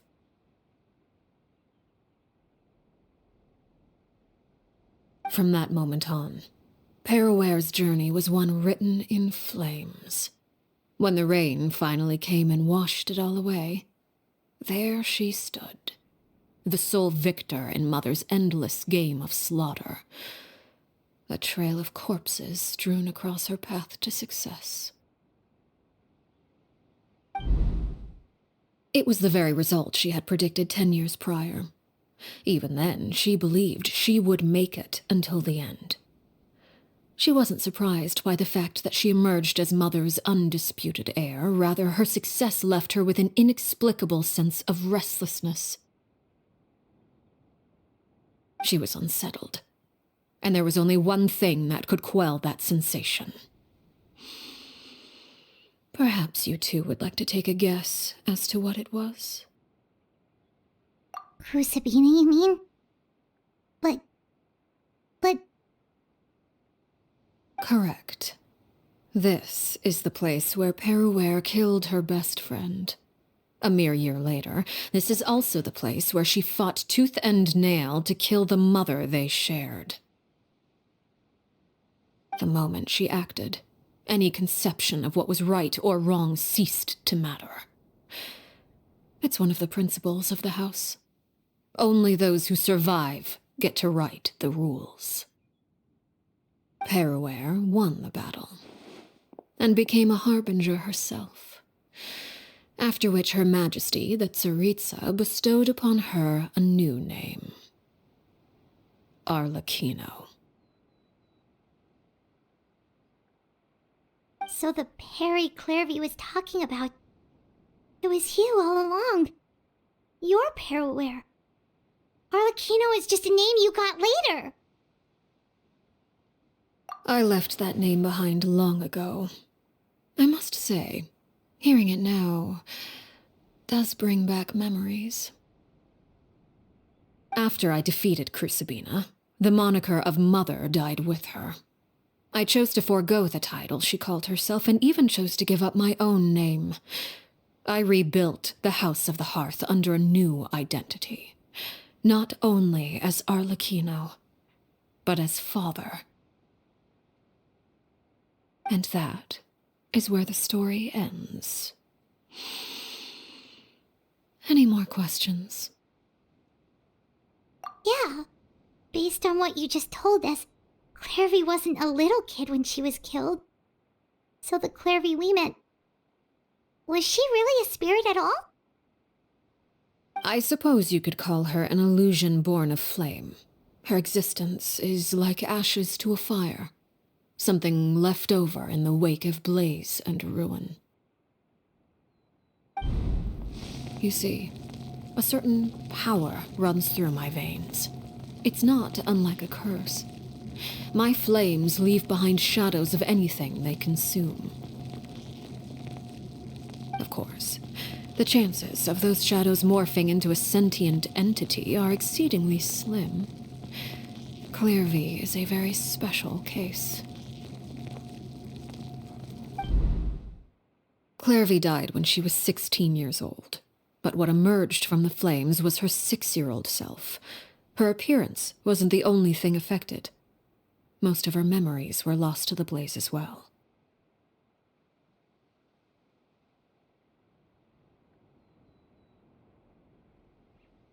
Memory is a mysterious thing indeed. Losing a portion of your memories will alter your sense of self.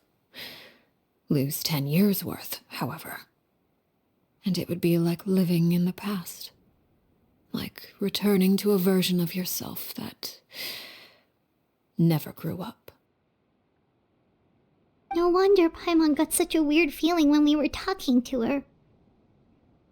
Perhaps I should put it this way. Clearvy is someone trapped in time. It may seem like she exists with us in the present, but she truly lives in the confines of her own past. So if all of that is true, then you must have known about Clearvy for a long time. Indeed. She's a rather volatile and unstable entity. Sometimes she would look after the children. She's even saved some of their lives. But other times, she would hide from me and become obsessed with revealing the truth about the house to anyone who will listen. Shadows don't have the capacity to learn or grow. Any new information they encounter is quickly forgotten over time.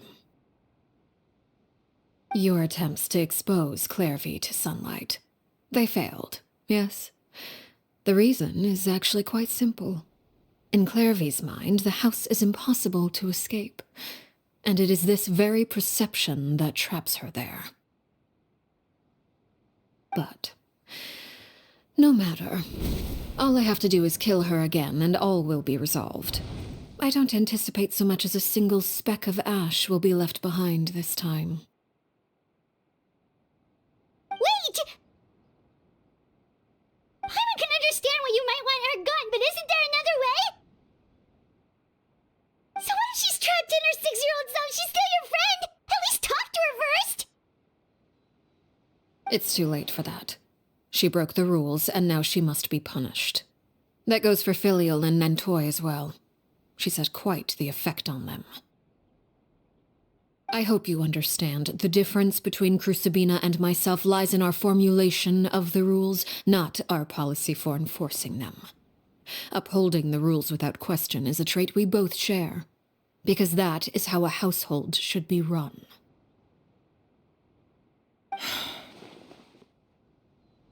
Is this really what you want to do? Whatever could you mean? Don't you want to say a proper goodbye at least? Whether as a killer or as a father, there are two things that must be avoided at all costs: anger and sorrow. Anger makes you impulsive. Sorrow causes you to waver. Well, it appears it's about time to proceed. Before we arrived, I told some of my well-behaved children to bring our troublemakers here by nightfall. I do believe I've kept my end of the deal. I gave your friends quite a bit more time. As for what happens now, we'll just have to wait and see.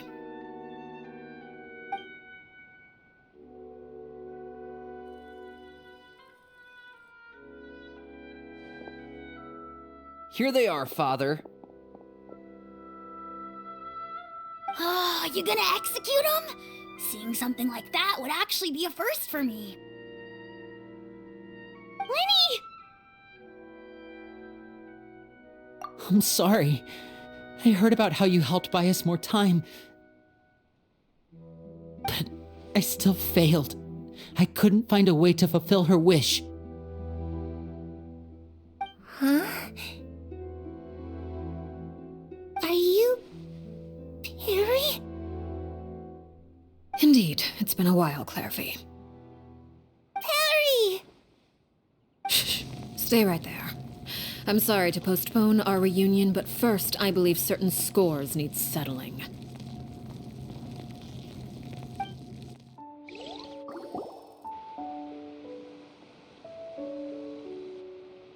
Father, let me explain.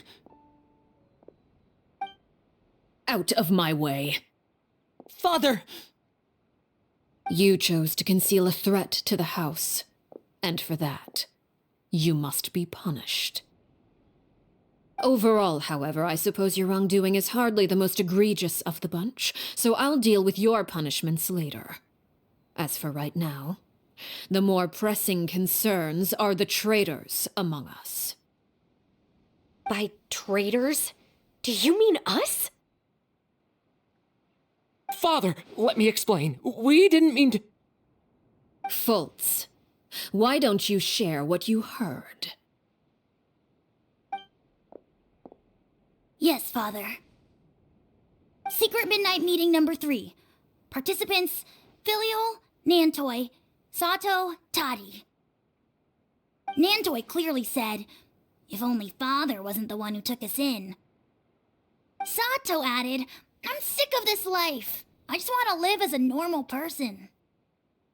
Filial was the worst of them all. She called us crazies and said a bunch of mean things about Father. I did not! You're lying! Fultz is trying to frame us! It's not like I'm the only one who heard those things. After that, you and Toddy and a bunch of other people started talking about Clairvy. You were using all those things Clairvy brought up as an excuse to question Father.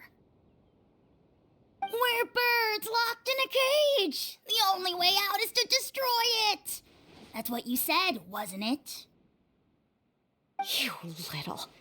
You just want me gone, don't you? What did I ever do to you, huh?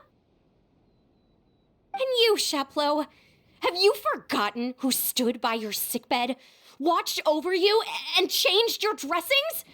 Come on, let's hear it then. What's your reason for all this?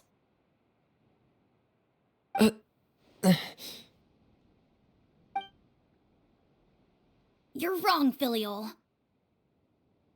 We don't want you to die. You're our family. Liar. You wouldn't be doing this if that were the case. So why? Why have you backed us into a corner? We all live in the House of the Hearth. You know the type of work we do, Filial. A single betrayal can cost dozens of us our lives. It's not like it's never happened before. That kind of thing is hard to forget. That's why the House of the Hearth cannot tolerate any form of betrayal. Ever since we came to Poisson, you've had 7 secret meetings. A lot of the things you talked about really crossed the line. You've been spying on us for half a month? Wait a second.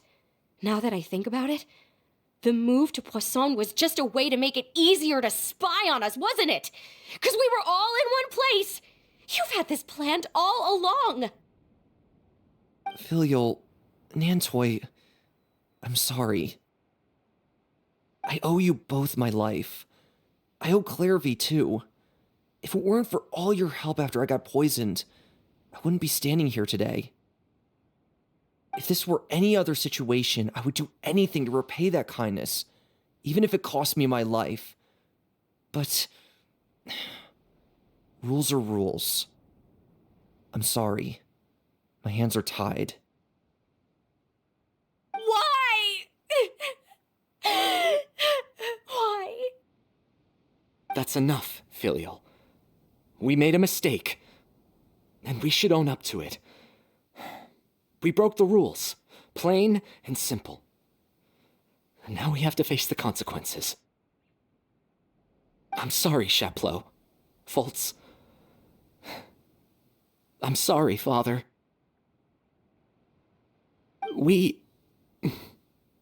accept our punishment. Chaplot, according to the rules of the House of the Hearth, how should these traitors be punished?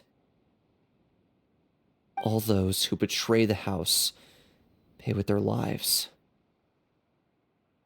And so it shall be.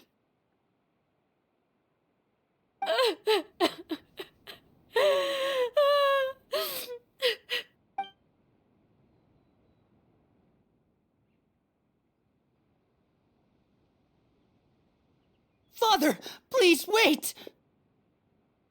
Something you want to say, Linny? Please reconsider, Father. What Filial and the others did, does it really count as betrayal? We all come from broken families. From the very first day we joined the House of the Hearth, we wanted nothing more than to make it a real home. But the truth is, none of us know what a real home should look like. I'm not saying I have all the answers. All I know is this. Killing Filial and the others may uphold the rules, but doing so will only bring us further away from being a real family than we've ever been. So please, Father, please reconsider. I agree with Linny. Father, please. Linny, you...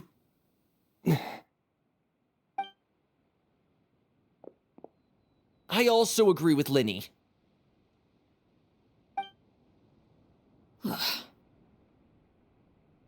An order once given cannot be rescinded. However, given the extent of your determination, I suppose we shall have to go about this a different way. Draw your weapons and face me. Our weapons? Father, are you referring to a duel? Precisely. The rules of the house will not be altered. Traitors must be punished. However, resolving disputes with a duel is also one of our rules, one that also applies to me. Demonstrate a sufficient showing of strength, and I shall offer a concession. Wait. Beat Father in a duel? Impossible. Father is way too strong, even for Linny.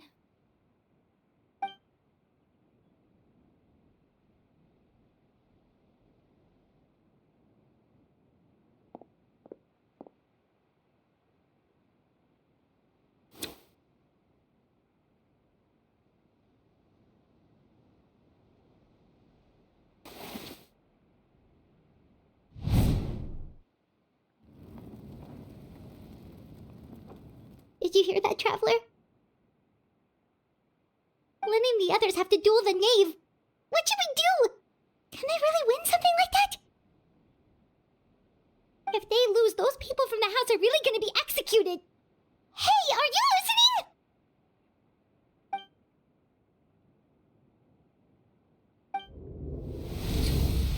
Don't you want to say a proper goodbye at least? Anger makes you impulsive. Sorrow causes you to waver.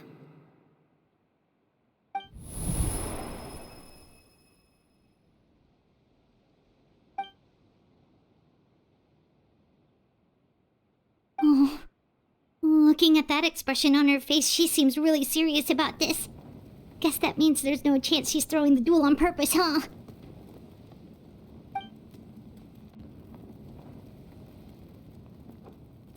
When guests are around, families are often on their best behavior, and any disputes are less likely to escalate. When the time comes, make the choice that you deem most appropriate in the situation, and lend your help to the House of the Hearth.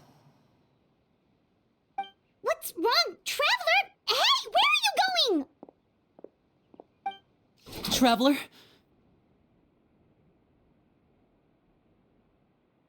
You're asking to join the duel against the knave? I'll allow it. We do have a ready-made dueling ring at our disposal, after all. All I would advise is this. Keep a firm grasp on your weapon and give it your all. Any less, and you may just lose your life.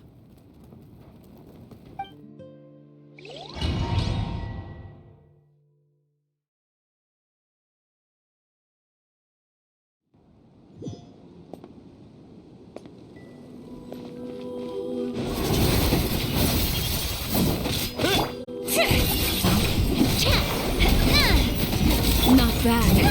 You've proven to be a worthy opponent after all.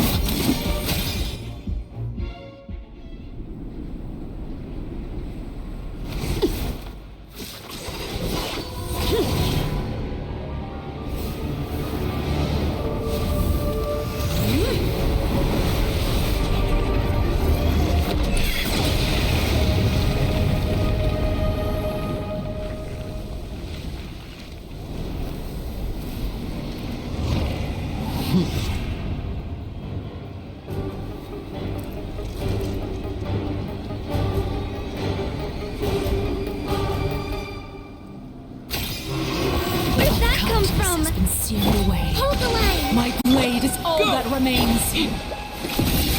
Now's our chance. Over here! A proper send-up! Watch out for Father's movements. Look out! Sundown is only the beginning.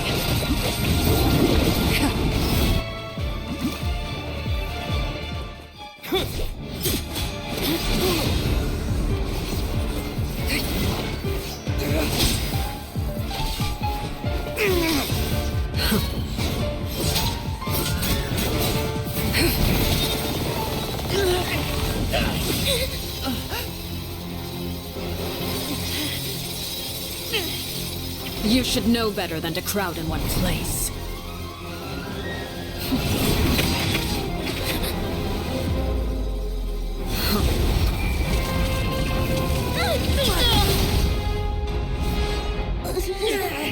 Oh, I know. No! I'm sorry, Father!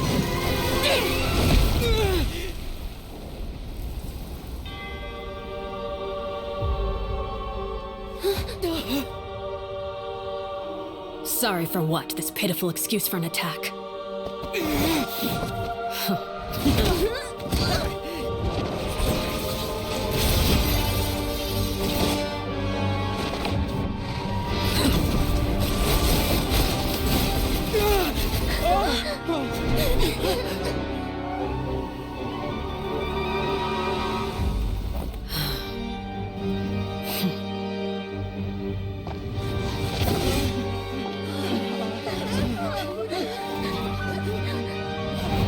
Father, no!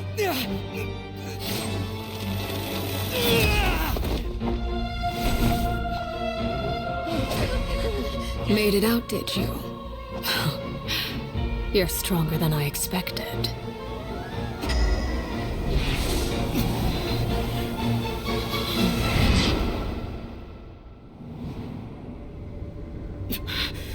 A crimson moon? I can't move.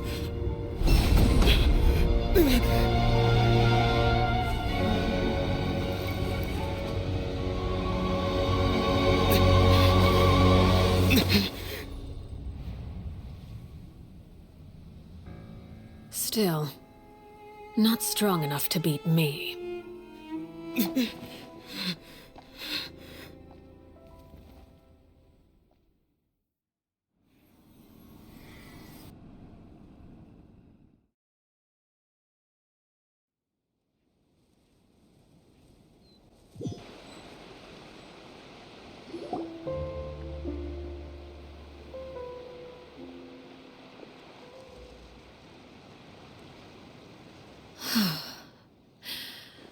I believe we can end things here. It's not often that we get to enjoy the company of guests, after all. We wouldn't want things to get too out of hand.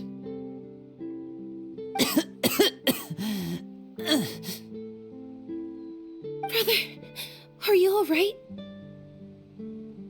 Lenny, Given that I am the victor of this duel, as agreed, the punishment stands. No! I never thought things would end like this. However, everyone involved in the duel demonstrated a remarkable level of strength and determination. In light of this, I'm prepared to change the method of execution. Elwar, the bottled flames I gave you for safekeeping. Do you still have them? Yes? I wasn't sure what they were for, but I've kept them super safe. I didn't lose a single one. Wonderful. Then, in just a moment, I'll have you administer them. Bottled flames? Indeed. They're the product of a secret experiment. Under certain special circumstances, flames can be extracted from my person and preserved. Once ingested, searing pain will spread across every inch of your body. No harm will come to you physically, but your memories will be burned away. If you can withstand the pain, when you awake, you'll have forgotten everything you know about the House of the Hearth, and will be expelled from the organization.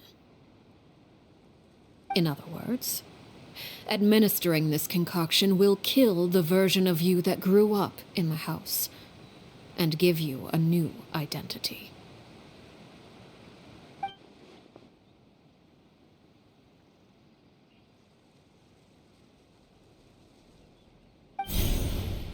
Memory is a mysterious thing indeed. Losing a portion of your memories will alter your sense of self.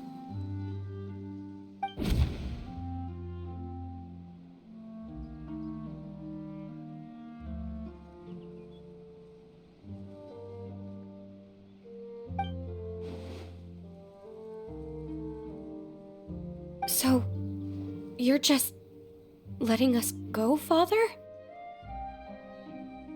You misunderstand. Memories are extremely important. Once consumed by flame, the version of you standing before me will die, and our secrets will die with you. So no, I don't intend to just let you go, because the person who survives will be nothing but a stranger. Even so, I won't have to live in fear anymore. I'm sorry, Father. I'm sorry I let you down. But I really...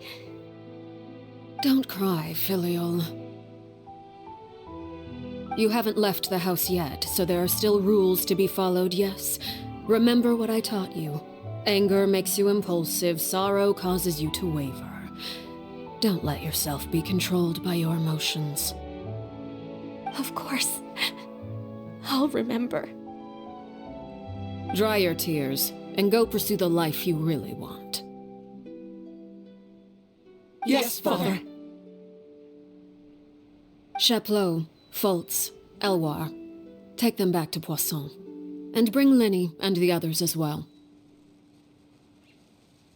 I prepared 3 extra vials of bottled flames.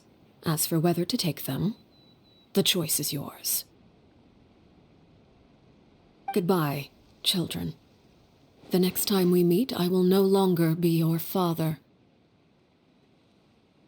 Thank you for all you've done for the house. I hope you have bright futures ahead of you.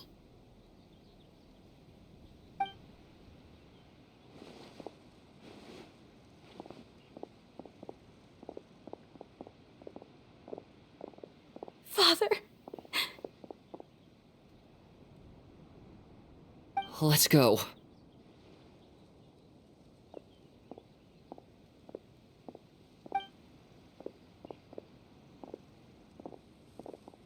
Here, grab my arm, Linny. I'll help you walk back. Thank you.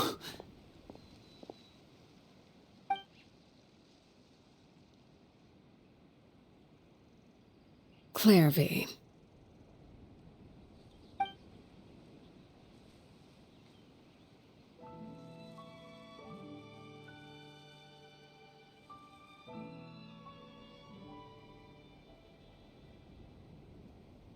Can we talk now? I've been waiting for a super long time. You really are Perry, aren't you? I haven't seen you in so long. How come you're all grown up? Wait, did I somehow travel to the future on accident? Or am I dreaming? What a long dream. Neither. You died, Clairvy. That's what happened. You could have at least sugarcoated it a little. Look, she's that speechless.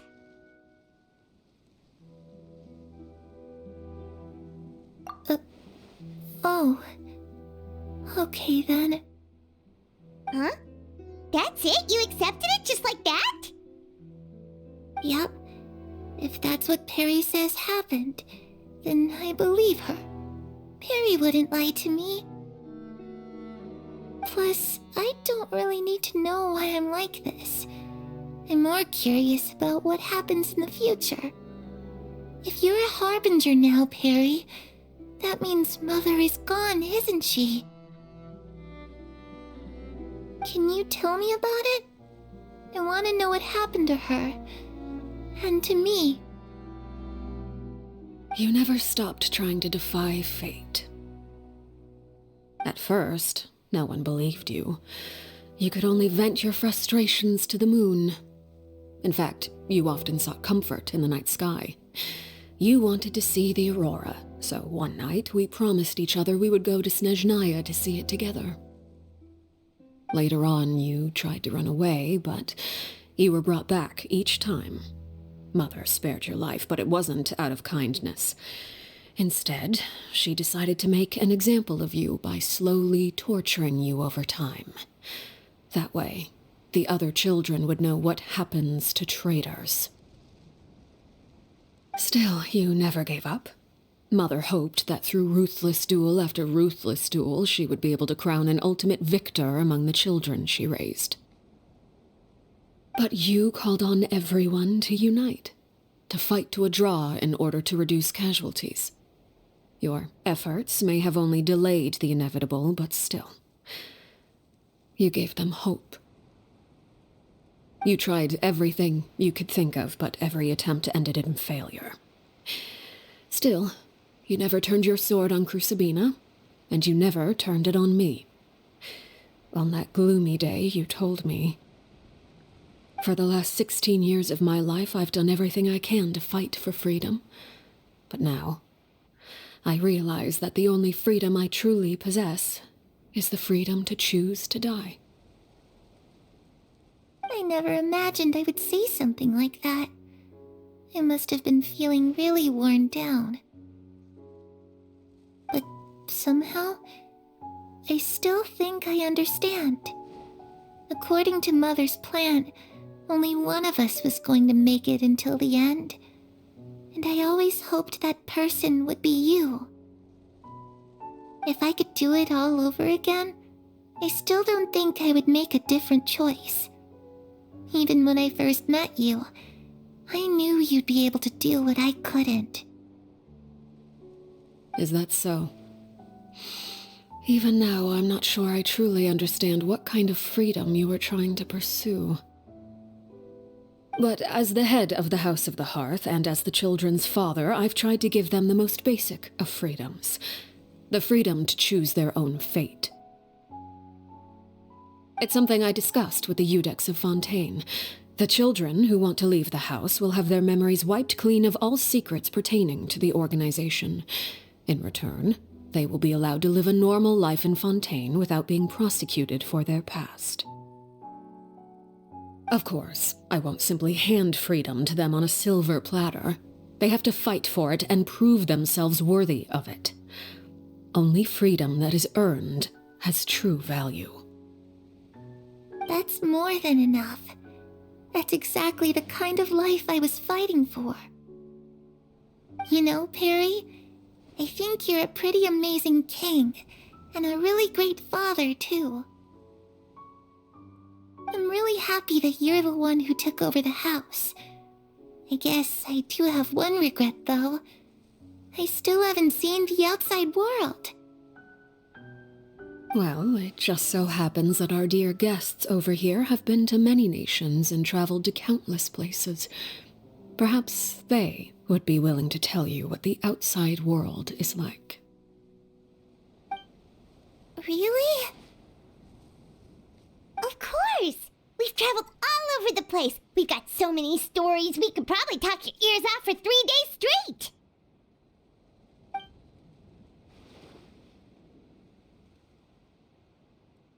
You know, I used to dream of being a bard.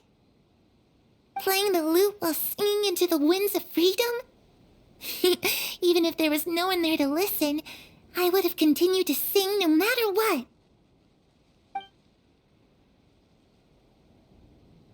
Ah, that's where Mora comes from. I never knew that before.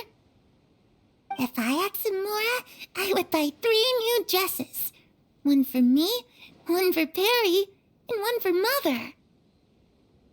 It's just too bad Perry doesn't like wearing dresses. And Mother, well, she probably wouldn't accept something like that either. I guess I'd just have to keep them all for me then. I could wear a different one every day.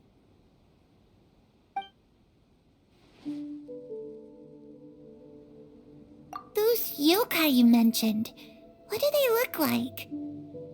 I once saw a drawing of this one guy with horns on his head and a super scary face. Are there any yokai like that? Oh, sounds like you're talking about an Oni. Yep, we've met one, and let Paimon tell you, they're not nearly as scary as they look. I was always too afraid to skip Mother's fighting lessons. But at the academia, I bet you could do all sorts of secret things in class. Things that have nothing to do with studying. I'm just kidding. Being able to study whatever you want without having to fear for your life actually sounds pretty great.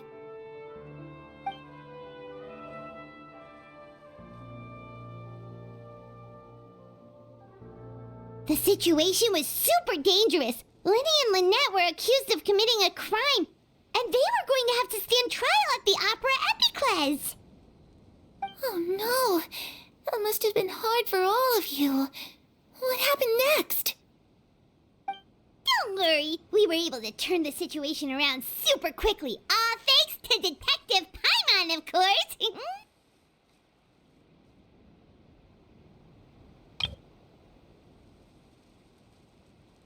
How'd you do that? Come on, tell me.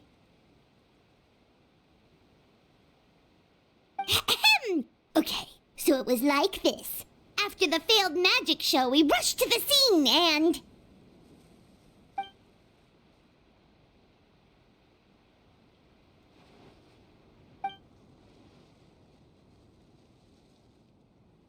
Shadows don't have the capacity to learn or grow. Any new information they encounter is quickly forgotten over time.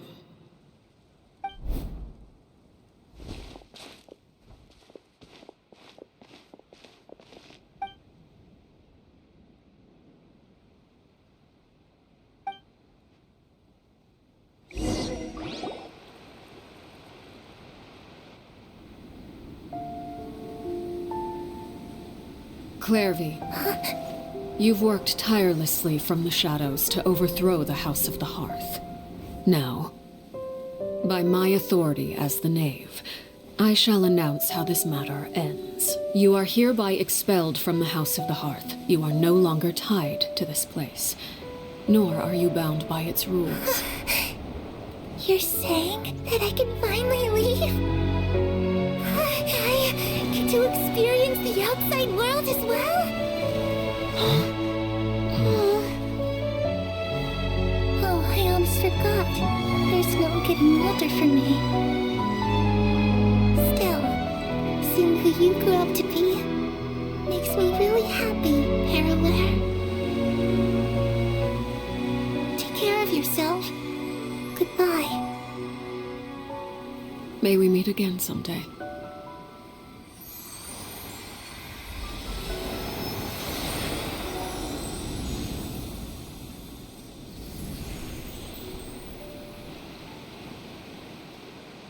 Clairvy. She left so soon. Paimon didn't even get to finish her story. I also have certain sentiments left unsaid. I wanted to tell her that the aurora I saw in Snezhnaya was just as beautiful as the ones in the pictures. But a shadow's memories reset at dawn. Had we delayed any longer, we wouldn't have had the time to say goodbye. Whatever regrets may linger, let them be lost to the coming of a new day. Father? It's Linny! Hey, Linny!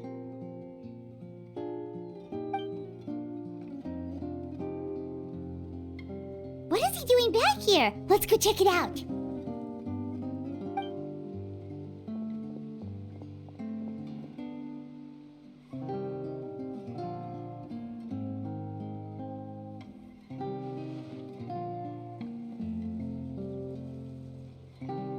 Father, the bottled flames have been administered. Filial and the others have left the house. And you? What have you decided? Thank you for giving us that choice, Father. But we never wanted to leave the house. It's the only home we've ever known. Lynette and Fremine feel the same way. They're recuperating back at the Hotel Butuh. But I decided to come back and tell you where we stood. I'm sure you're well aware of the expectations I have for you. I want you to follow in my footsteps and become the next king of the house. Yet you seem to have different ideas. I must admit, I'm rather surprised by your decision to stay. There's nothing wrong with choosing to live a quiet life. Leading this organization is a heavy responsibility, one not so easily carried by someone forced onto the throne. I just never understood what you saw in me. What made you believe I was deserving of that throne? You're brave, talented, and, most importantly, you cherish your family. You would do anything to protect them, even if it costs you your life.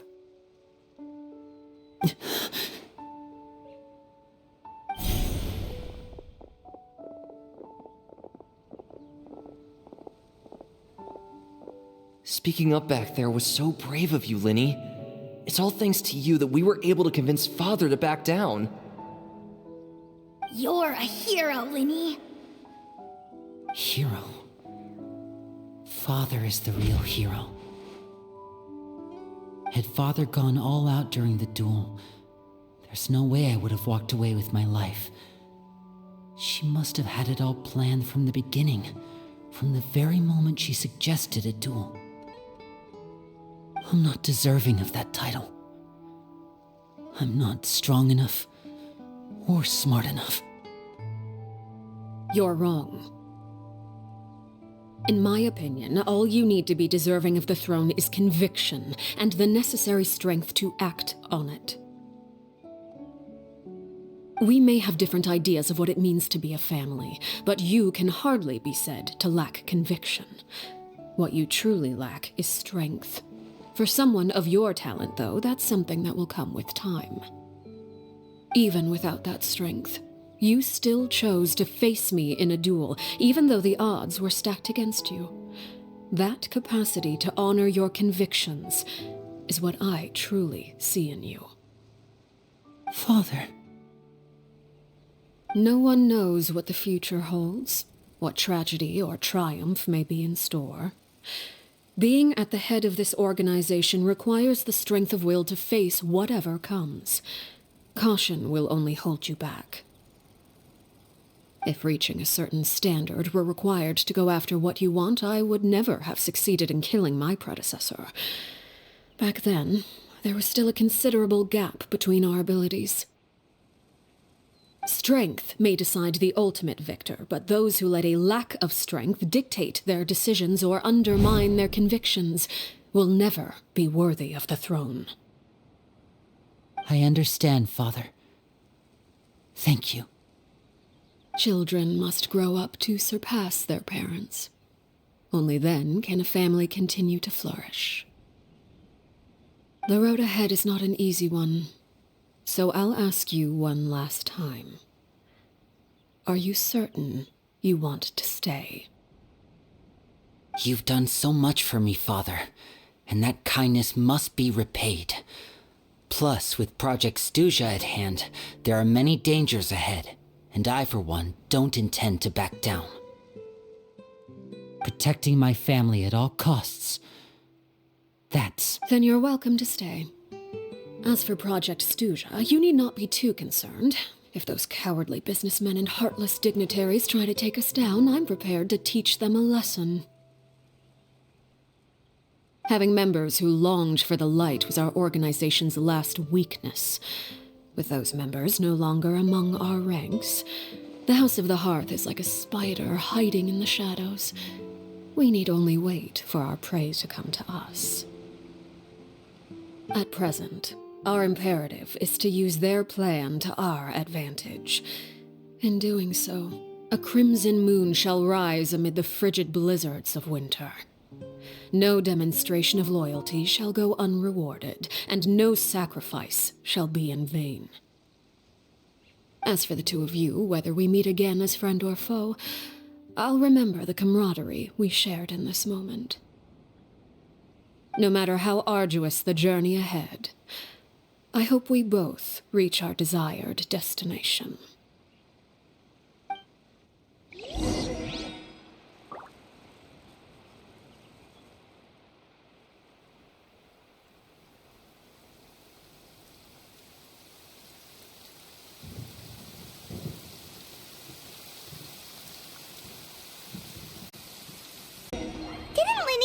Lynette and Fremine were recovering at the Hotel Butuh?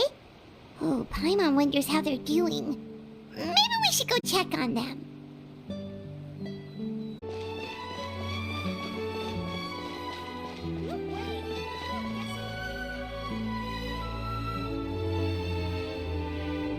Lynette? Fremine?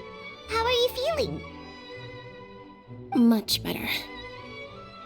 Whew, what a relief! What about you? Are you feeling all right? I knew you'd come out unscathed.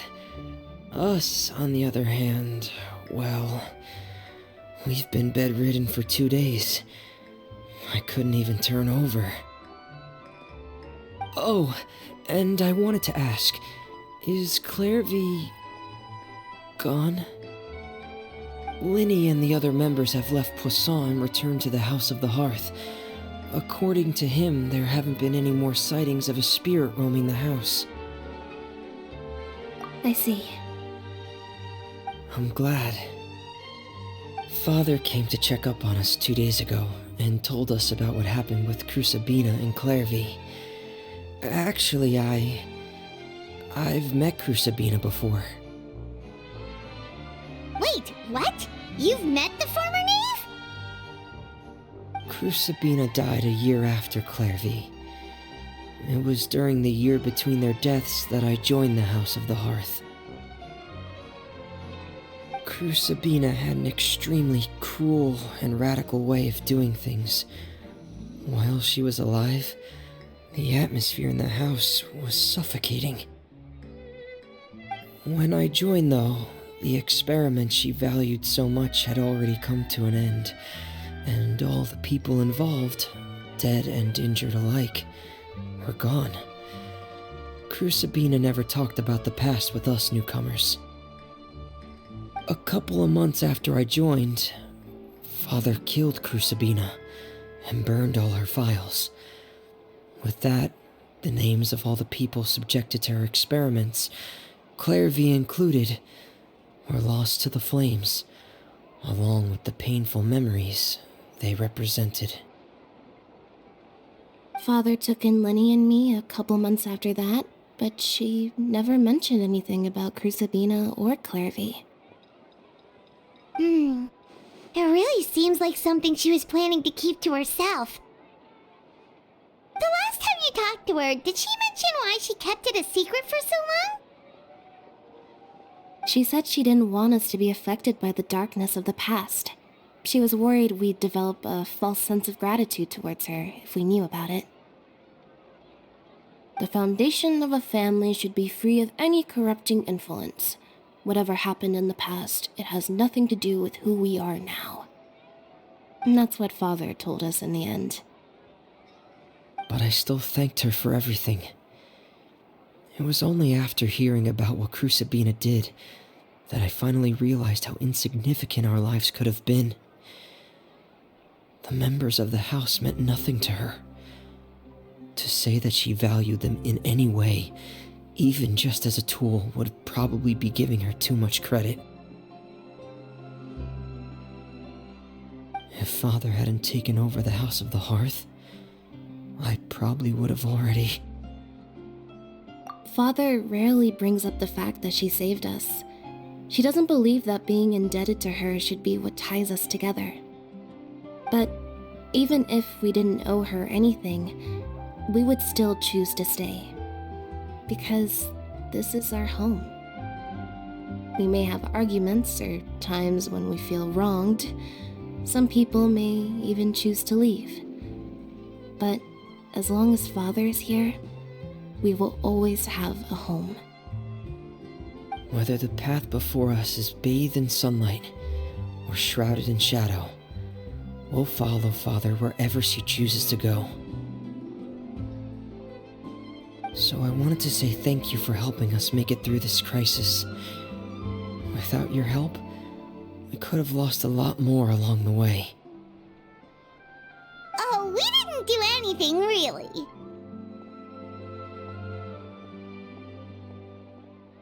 Of course, you're welcome anytime. Are Filial and Nantoy okay? I actually saw them at a cafe this morning. They didn't recognize me. From what I could tell, they were drinking coffee and talking about one of the operas that started running recently. They seemed happy. If I had to take a guess, I would say they finally found the kind of life they always wished for.